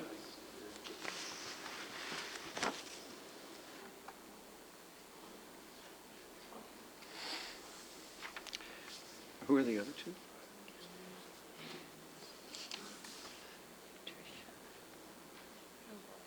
Can you make that out? Hi, good evening, everyone. Can I just, before you begin? Sure. There's two other delegations listed, Patricia Bottom, I think, and Kelly DeFrancesco, De Fonseca. So you're in a good spot to be ready. And the other delegation? Okay, great. So we have our stage managing set. Please give us your information. Sorry I for appreciate the it. delay. No, it's okay. Actually, it's been very interesting listening to this tonight. Again, my name's Brian Levitt. I live at 343 Allen Street. I spoke with you last March, my first time coming to Town Hall, and I appreciate how nicely I was received, so I'm back again tonight. Like I say, I live at 343 Allen Street. I'm John's neighbor. I live right around the corner. And I wanted to come tonight to speak a bit to the human piece of this, just as John did. I'm representing folks on Allen Street. I didn't have enough time to be able to go around and canvass around McDonald and down Reynolds, though there aren't all that many of us on those three streets. But I do know my neighbors on Allen Street quite well. John had mentioned he's been in the neighborhood 30 years, I believe. I've been in the neighborhood a year, April 12th. So we have both ends of the spectrum here. I love Old Oakville. I love my house. I love the neighborhood. Walk my dog Joey around the block every day, and it's a wonderful place to live. I spoke with my neighbors about being able to talk tonight about the density issue. It concerns all of us. We're all in agreement about our concern over this issue, actually. And I have a letter which I'll be reading to you shortly, which all of my neighbors were willing to endorse on Allen Street. Again, speaking about the strip of Allen Street that is right in front of the northern part of the hospital grounds. I won't be reading my neighbors' names because I didn't ask them if I could do that, but I'll just tell you briefly who we are. I'm a forensic psychologist. I work with accident victims and do assessments and end up in court for people who've had catastrophic injuries. That's part of my traffic concern that I had last time I spoke with all of you. I see the real impact of those things in my office. On our block, we have a few people who are retired. We have a couple of folks who produce opera. We have a real estate agent with two young children, ages 10 and 13. We have a couple who are both bankers with a newborn who is, I don't think she's quite 1 year. They're right next door to me. And then to the other side of our house, we have an accountant and a nurse. We also have a justice of the peace on the block and a retired school teacher. And it's a wonderful place to live. They're great neighbors. When I was out gardening the other day, neighbors were stopping by and chatting with me, and I chatted with them about the density issue. So I'm going to read you what I put together here. It's a simple letter. And today I brought my glasses. Dear Mayor Burton, we are the residents of Allen Street with properties facing the OTMH site that is slated for redevelopment. The town's plans for this land will have a significant impact on Old Oakville, and in particular on those of us who live directly across from the hospital lands. This is our neighborhood. We are the people who actually live here and call this place home. We appreciate the time and energy that has gone into planning. We really do appreciate all the time and energy that's gone into this, and I can see how much everyone here cares about debating the issues and thinking it through carefully. At this point in the process, we specifically would like to address the residential development plan for the northern portion of the hospital lands. While we're in favor of residential development, we're all opposed to the density recommended in the current plan, which clearly calls for high-density development in our currently low-density neighborhood. Old Oakville, as you all know, I would imagine, has a unique character. We all bought homes here because of that. Our immediate neighborhood has a density of 15 units per hectare. I'm talking about the land that surrounds the northern part of the hospital. It's all single-family homes around our block and around McDonald and down that strip of Reynolds. And the town plan, from as I understand it and what I've heard tonight, could result in 4 times that density facing all of our properties, just across the street from all of us, on residential land. This is clearly out of character with our neighborhood. We are strongly opposed to this radical increase in the proposed density. The availability of hospital lands provides the town with a unique opportunity. Obviously, you all know that. And it requires very careful consideration. Decisions made now will affect our neighborhood and the face of Old Oakville for generations to come. Thank you for considering those of us who will be most impacted by any decisions you make regarding the redevelopment of the hospital lands. We're putting our trust in you to maintain the character of this very special neighborhood that we call home. And we look forward to further opportunities to consult with you about the redevelopment of the lands. Thank you for your time. Thank you very much for bringing your information. Appreciate it very much. Madam Clerk, would you call the next delegation? The next delegation is Kelly DeFonseca. Ms. DeFonseca? Yeah, Kelly DeFonseca, don't worry. Thank you. I swear it's the hour. Yeah. I'd like to thank Council for hearing me today. Good evening, Your Worship, Council, and audience members. First, I'd like to start by thanking the Council and Mayor Burton for building such a fantastic municipality. I grew up in Mississauga, purchased my first home there, and my husband and I still work there. But when it came time to raise our children, we chose Oakville because we felt Oakville offered the top community resources to support our growing family. Our son enjoys soccer year-round thanks to the Oakville soccer facilities. My daughter and her synchro team brought home a gold and silver medal this season thanks to Skate Oakville Club. But the key selling point for us was the many options for schools in Oakville. Our kids and the schools that educate them are not one size fits all. The Toronto School Board has recognized this in launching several specialty schools, including an all-boys and an all-girls school.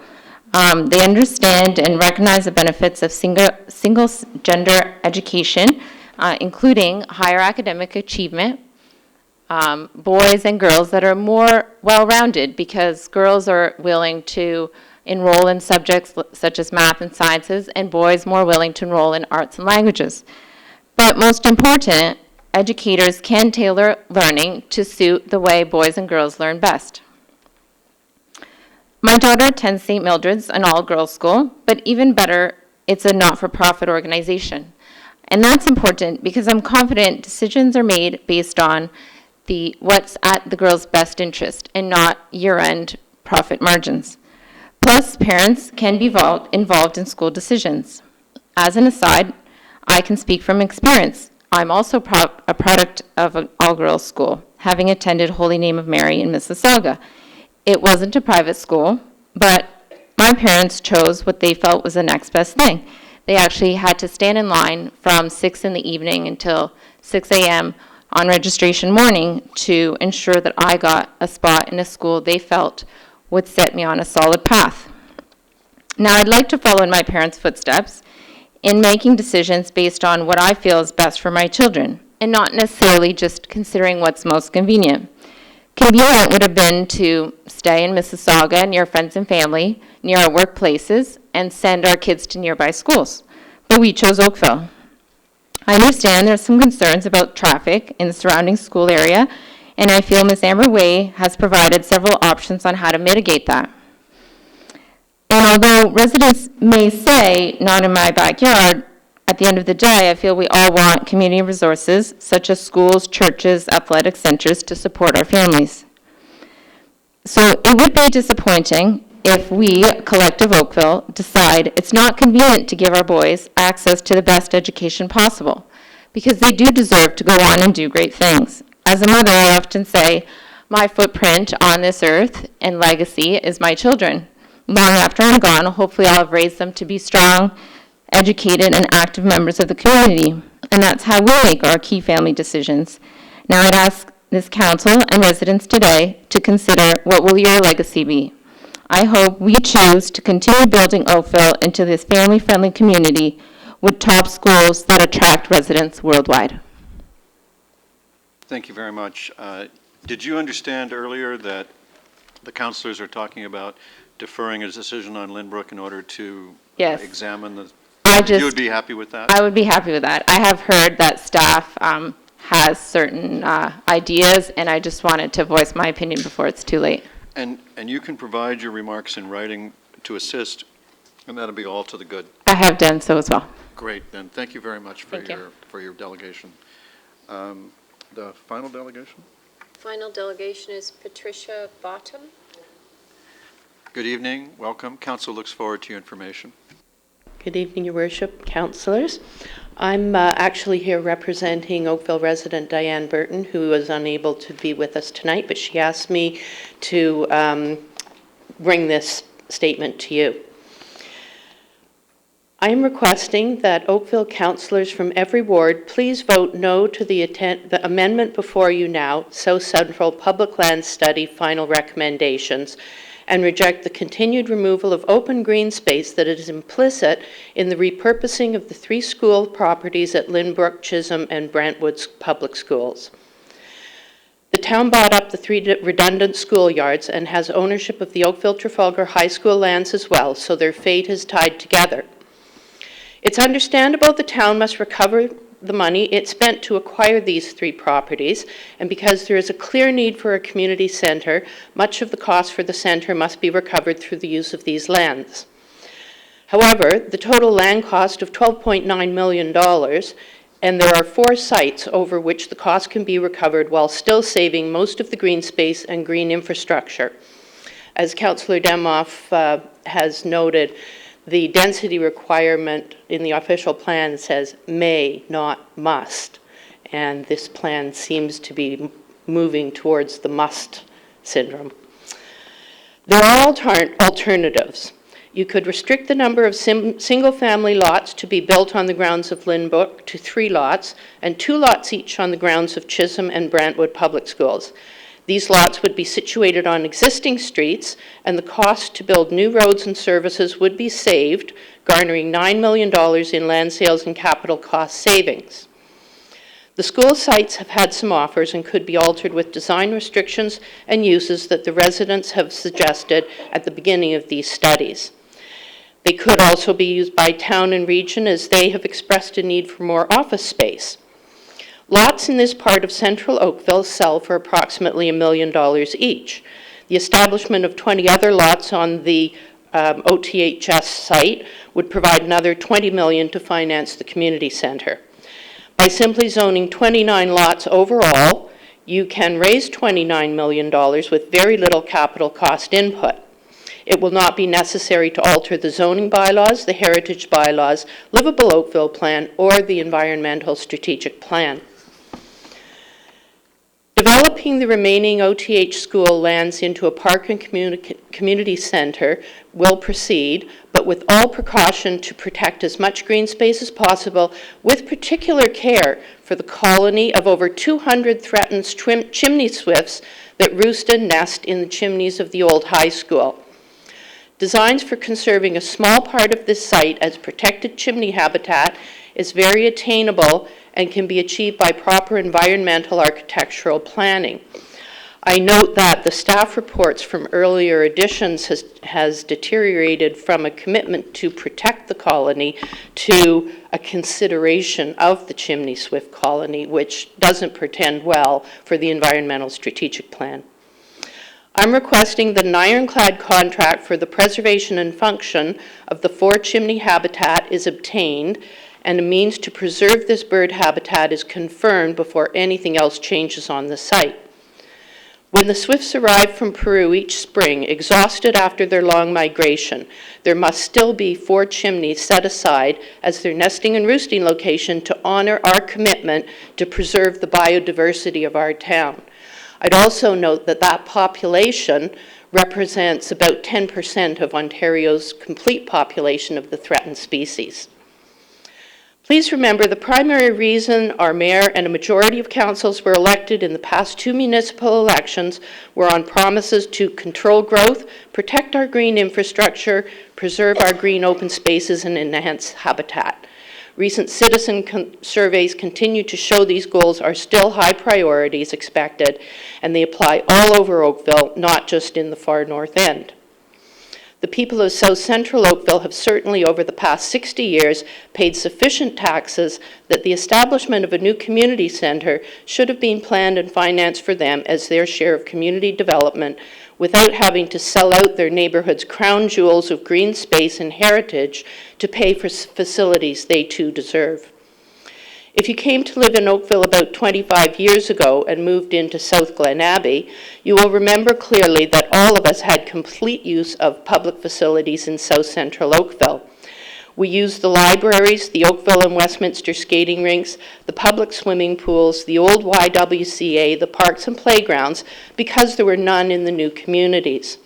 We waited quite a few years for such facilities to appear. Not only did the older Oakville community share everything with us, they also paid through their taxes for 50 to 75% of the costs of development of the new Glen Abbey streets, sewers, and services. The town says that the development charge is paid for the new recreational facilities up north, but that's only partly true. If Mid-Oakville weren't being taxed to pay for building neighborhoods over all these years, they would have had tax money to upgrade their facilities. It remains that the older parts of Oakville finance much of Mid-Oakville development, and it's time the town put money aside towards a new recreational facility for them. Ms. Bottom, we're going to run out of time before you finish, so would you stop the clock?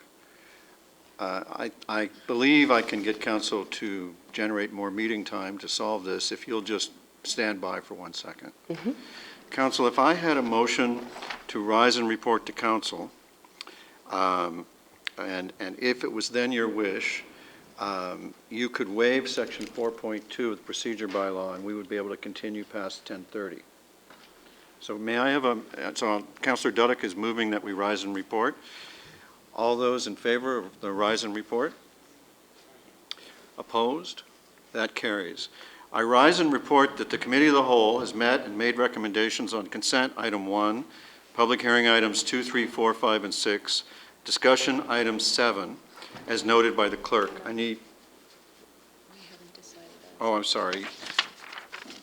I didn't say discussion item 7. You meant to cross that out. So now I need a mover and seconder for this report. Councillor Adams and Councillor Lapworth. All those in favor? Opposed, if any? The report is adopted. Now, we need a motion to continue past 10:30. Basically a motion to waive section 4.2. No, given the importance of the issue, and I think that here you wanted to engage people, I think we carry on it another night rather than trying to rush this thing through. We may have other delegations. You want to have fair debate. We've got 4 properties involved, plus some people here that if we can find another night, tomorrow night or sometime this week to continue it later on would be the best way rather than continuous waiving the bylaw to go beyond. We've already done it once. Now this will be the second time this evening. So the matter can be settled by finding out if there's a motion to waive 4.2. Is there a motion to waive 4.2?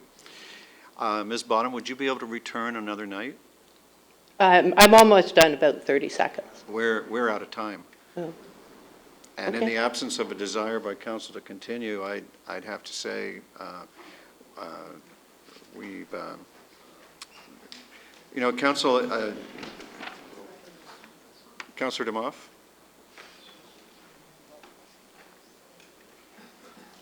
I saw your hand. Did you have something? All right. Well then, we've run out of time. Councillor Khan? Your Worship, I'm just wondering, before we make any decisions, perhaps you can canvass the public to see how many other delegations there are going to be speaking on this matter.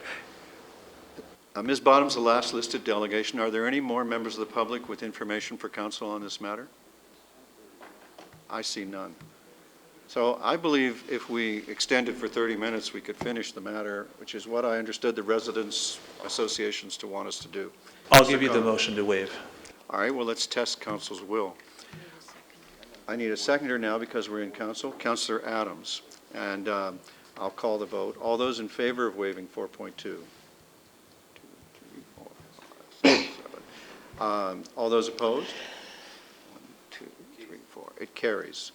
We will continue past 10:30. Ms. Bottom, thank you for your patience while we worked out that procedural matter, and we look forward to you finishing your presentation. Okay, I'll be fairly brief. As I said, it remains that Mid-Oakville Development, it's time the town put money aside towards a new recreational facility for them. The public space in older neighborhoods should not be decimated to pay for facilities that the last 25 years of consistently higher taxes on these homes should have paid for.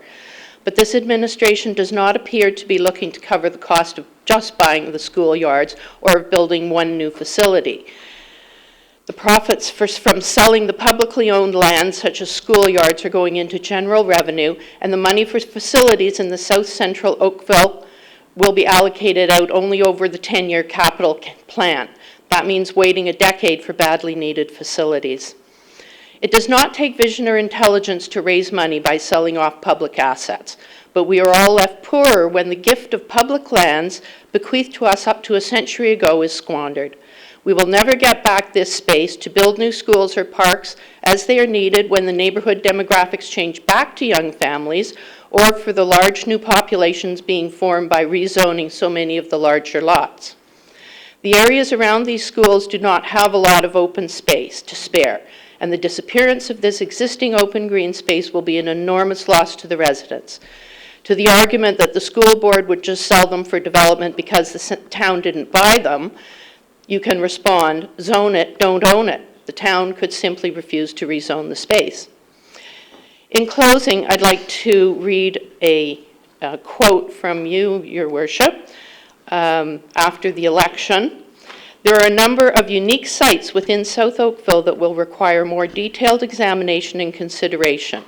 Existing facilities, changing demographics, and the impact of recent planning documents and new legislation will all have a significant impact on our next steps. This means that every bit of publicly owned green space and public facility in Oakville could be up for grabs to sell out and rezone for housing development. If this plan for South Oakville is applied, no patch of open space is safe in any ward. Mr. Mayor and Council, you were not elected with a mandate to take away public open space and should first put this plan of action to the voters at the next election with their full knowledge. I urge you to vote no to this amendment. Thank you for your attention. Thank you very much for your information. Questions? All right. I'll confine it to table. There were no other delegations. And I will look to Councillor Giddings for his motion. Thank you, Your Worship. I'd like to move the staff recommendation with the revised, the revisions with including the deferral of Lynbrook as possibly 3A underneath Brantwood and Chisholm. Okay, so are you striking Lynbrook from number 3, or are you adding number 8 to say the decision on Lynbrook will defer to one cycle after the Your pleasure. I had it as 3A, but number 8 works as well, but as long as we strike Lynbrook from 2. 3A is fine. I'm sorry. I didn't understand you. Okay, so Madam Clerk, could you write on there 3A, strike out Lynbrook, and write 3A as per the councillor's motion? Your Worship, I think the staff might want to add something to this. We'll get there, but let's get a motion on the floor. And if I may, requesting the staff report would include the offer to purchase. it would include the offer to purchase in the staff report? Sure. So do you have words for the clerk?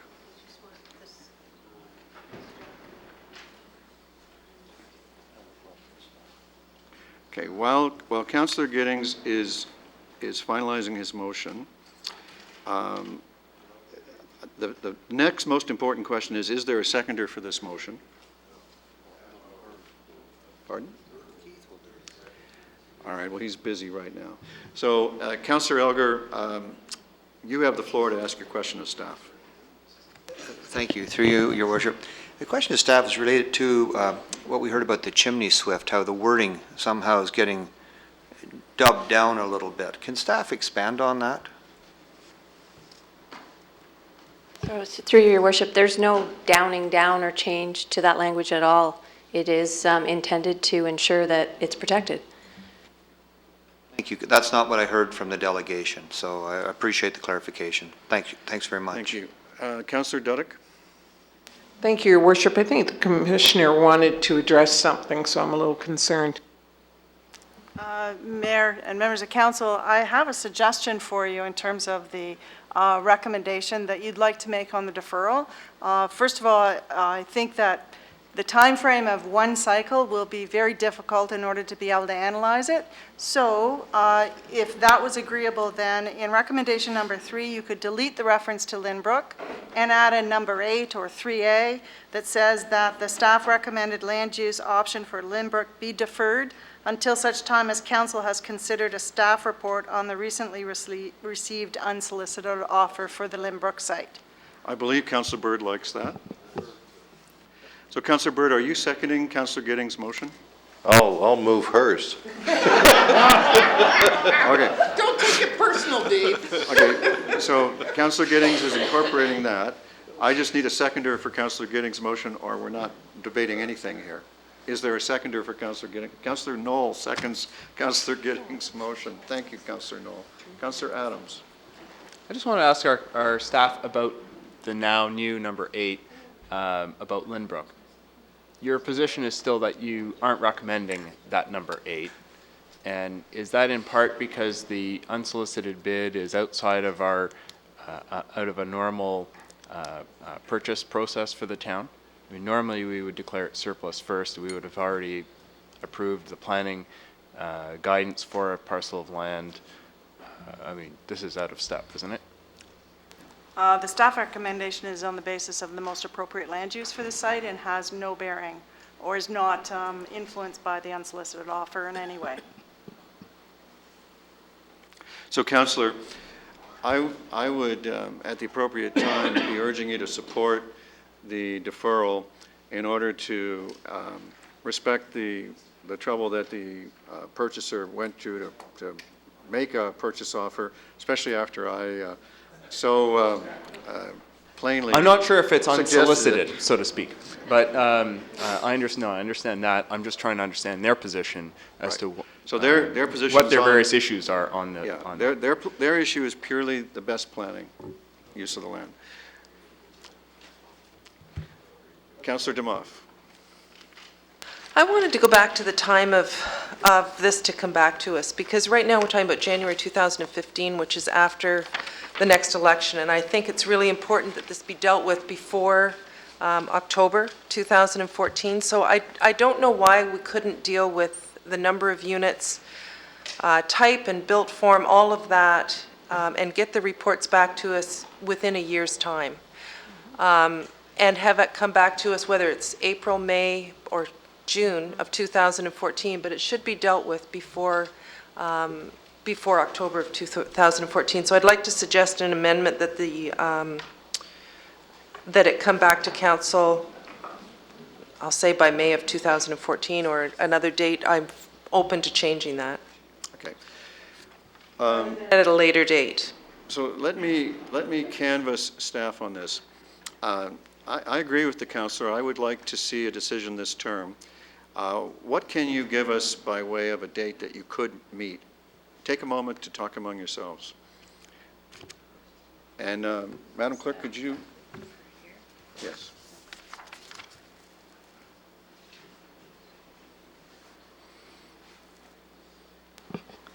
Mayor, members of council, what we could suggest is we could look at the detailed implementation that we still, that we see as being necessary and report back at a subsequent meeting fairly quickly. You still haven't dealt with the Lynbrook site in terms of the overall timing.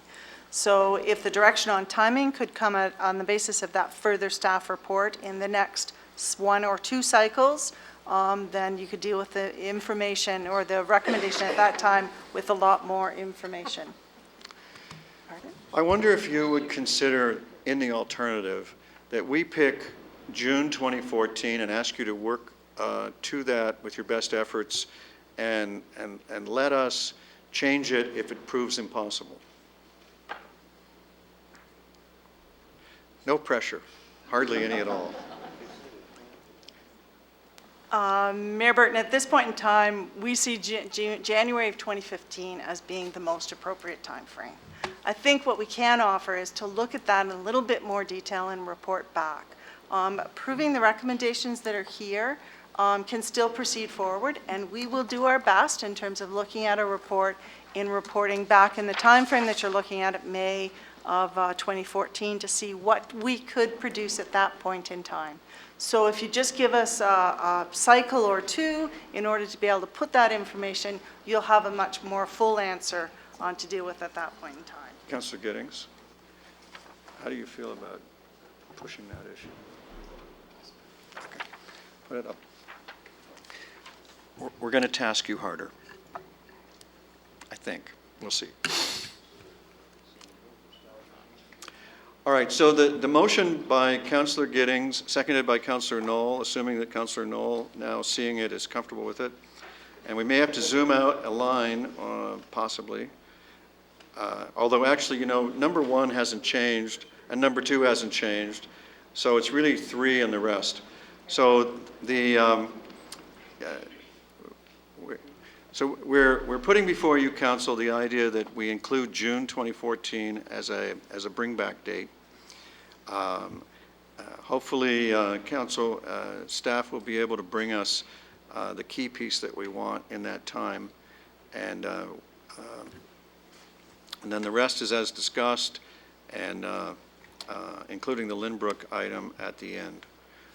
Councillor Adams. Can I ask our staff about the timing of number 8? You didn't want to put 1 cycle, but could we make it a little bit tighter than open-ended, as I read it? As I understand, the offer is good until May, so there is a fairly short period of time in which we'd need to report in any event. Well, then, doesn't that make it the 3rd week of May as our next P&D, but there's a council meeting prior to that, I believe. Can we choose one of those?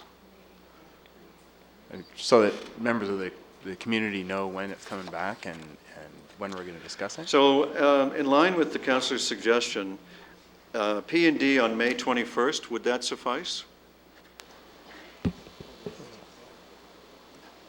Well, Your Worship, if I didn't realize there was an expiry date on the offer, I mean, we should deal with it prior to it expires, if we plan on at least seeing it. Did I hear correctly that it expires the end of May?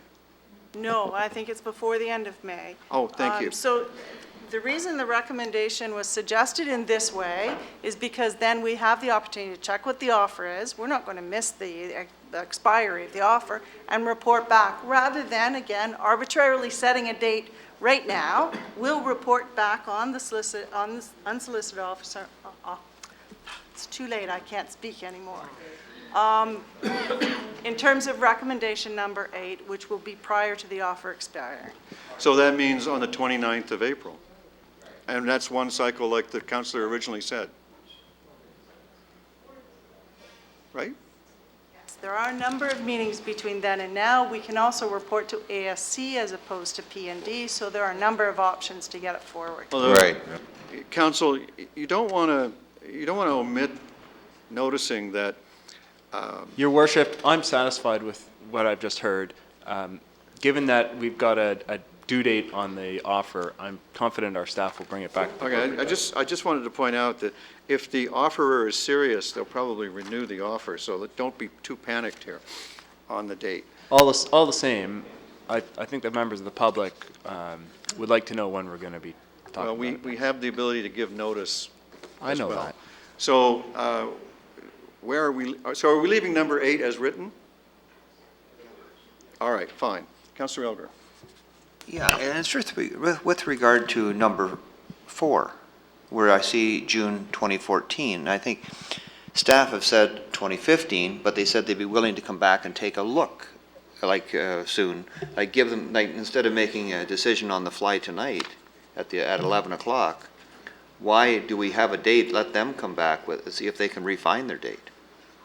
I guess because I'm being like a child at Christmas. Well then, move to strike it. I mean, you can amend it out if you have the votes. My concern is June 2014, we won't have the information we need. Staff have the authority under our existing bylaws to miss a deadline if circumstances don't permit. Okay. So this way you're telling them that you really want it, but you've already given them the authority to miss a deadline in your standing procedure bylaw. So you're fine either way. This is just a way of saying you have an urgent, that you regard it as urgent if you do. Any other changes? Shall I call the vote? I will call the vote. All those in favor? Opposed? It carries. Thank you very much. Now, Council, we still have some work to do, and we still have a delegation, and if we press on smartly, we can do that. I believe that brings us to item number 8, and Scott Hanna is available for questions if you have questions after reading the detailed report. Councillor Duddick. I'd be pleased to move it. Thank you. We'll need a seconder because we're in council now. Councillor Adams. Discussion? All in favor? Carried. Number 9 is the notice of intention to demolish at 371 Kerr Street. And again, the same thing. Mr. Hanna is available, but we don't have any notice of delegations on this. Do we have any delegations on this or people with information on this one? Thank you. Then I see 2 hands. Councillor Giddings. Move the staff recommendation. And we need a seconder. Councillor Duddick. Discussion? All in favor? And that is carried. Now that brings us to number 10, and we do have a delegation on that. And you have the addendum. That item is in your addendum. And Mr. Johnstone, welcome. And Council would be happy to hear your information now. Thank you very much, Your Worship. Your Worship and members of Council, my name is David Johnstone, and I have lived at 77 First Street for the past 49 years. And the item before you tonight is the building of a new 2-story house at 21 First Street, which is at the end of the street on the lake. I'm here tonight to give some of my what I have observed over 49 years as far as evolution of the area as it has grown into a heritage district, and what I think the impact could be as far as any potential decision that you might make on this particular item. I have been actively involved since the beginning of the OLRA. I was actually on the first board of directors back in the 1960s when it was formed, and have been president twice, and have served on both committees that worked with town to develop the first heritage district and the second heritage district. So I'm actively involved in what went into these reports, and I must say we're all very pleased when they were finalized, and that we have relied on council and the Heritage Advisory Committee and staff to retain the guidelines and the policies that are in there, and maintain the integrity of the heritage plan. So what I really want to do is to indicate that I want you to approve the recommendation of both the Heritage Committee and of the town staff, and also by denying this application. And I want to indicate why I think it's so important. First Street, if you've been through the first and second Heritage District, First Street is unique compared to any other. It's the widest street in the Heritage District. You stand at the top of Lakeshore Road, and you look down, it goes downhill and looks right out on the lake. It has the only street in the Heritage Districts, the two of them, that have a staggered boundary line. You don't see houses side by side in one row down. They're large, they're small, they're back, they're frontwards, they're all over. So it is very unique, and we want to retain that kind of characteristic. It is uncrowded, it is visually attractive as far as the streetscape is concerned. Now, the renovations that have happened before the Heritage District designation came in, and fortunately, by happenstance, and I think because people felt so strongly about where they were living, they actually conformed quite well with the guidelines that did come out. But as the lots got subdivided and additions were put on, it was then back in the 1981 and 87 that we felt we had to start controlling what was going in, because some of them were somewhat incompatible with the area. So basically, there are 6 major concerns highlighted by the committee and by the town staff as to where they feel this does not conform with the policy. So I feel that these 6 concerns should be resolved prior to any approval by you of the application, and that noting that Gren Weiss is the architect, I've seen Gren's work over the years, we all have, in all of Old Oakville, Heritage District and otherwise, and I'm sure given the direction that he can come up with something that will satisfy you and will satisfy the Heritage Committee and the town staff. So I would ask you that these policies be adhered to for this application, because a great deal of time and effort was put in to develop these policies. But what I would also like to say is that whatever you agree to at 21 First Street will set a precedent for the house across the street. It's sold at the end of the year. The new owner took possession in January. It's 24 First Street. It's coming down, and you will have an application, and the staff will have an application to review. So whatever deviation from what is recommended by the Heritage Committee that is approved here, they will use as a precedent for them to do deviations that they might want. So 24 First Street will be coming. Please handle 21 First Street appropriately so we don't have 2 problems develop that we, the neighbors, and the planning staff are not happy with. Thank you very much. Mr. Johnstone, thank you so much for coming. It's always a pleasure to have your wisdom, and you certainly have given this town a lot of leadership over these issues over the many years. As we get older, it's a little tougher to come to this hour. And I know there's a few others are agreeing with me, so that's not all bad. Well, you're giving no sign of impairment. Thank you very much. Thank you very much. Councillor Duddick. Councillor Duddick moves the motion as requested by the delegation, and I need a seconder. Councillor Elgar provides it. Discussion, all in favor? Opposed? You have your wish. Thank you very much for coming. We now reach the point in the agenda for new business, emergency, congratulatory, or condolence, and then the consideration of bylaws. Councillor Duddick. Thank you, Your Worship. Little bit of brevity on a very long evening.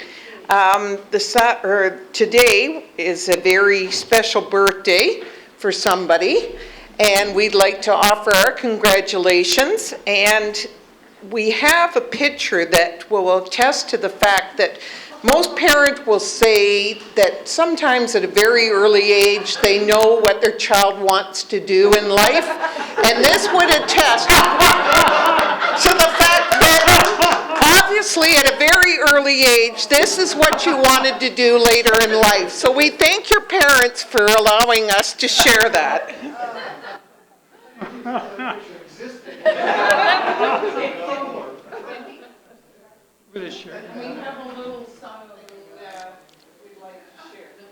I am so deeply touched and shocked. We love the center part, or hairdo, or mohawk, or whatever you call it. I invented the mohawk.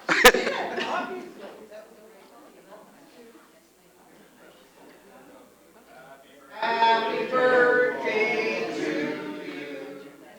Happy birthday to you. Happy birthday, dear Mama. Happy birthday to you.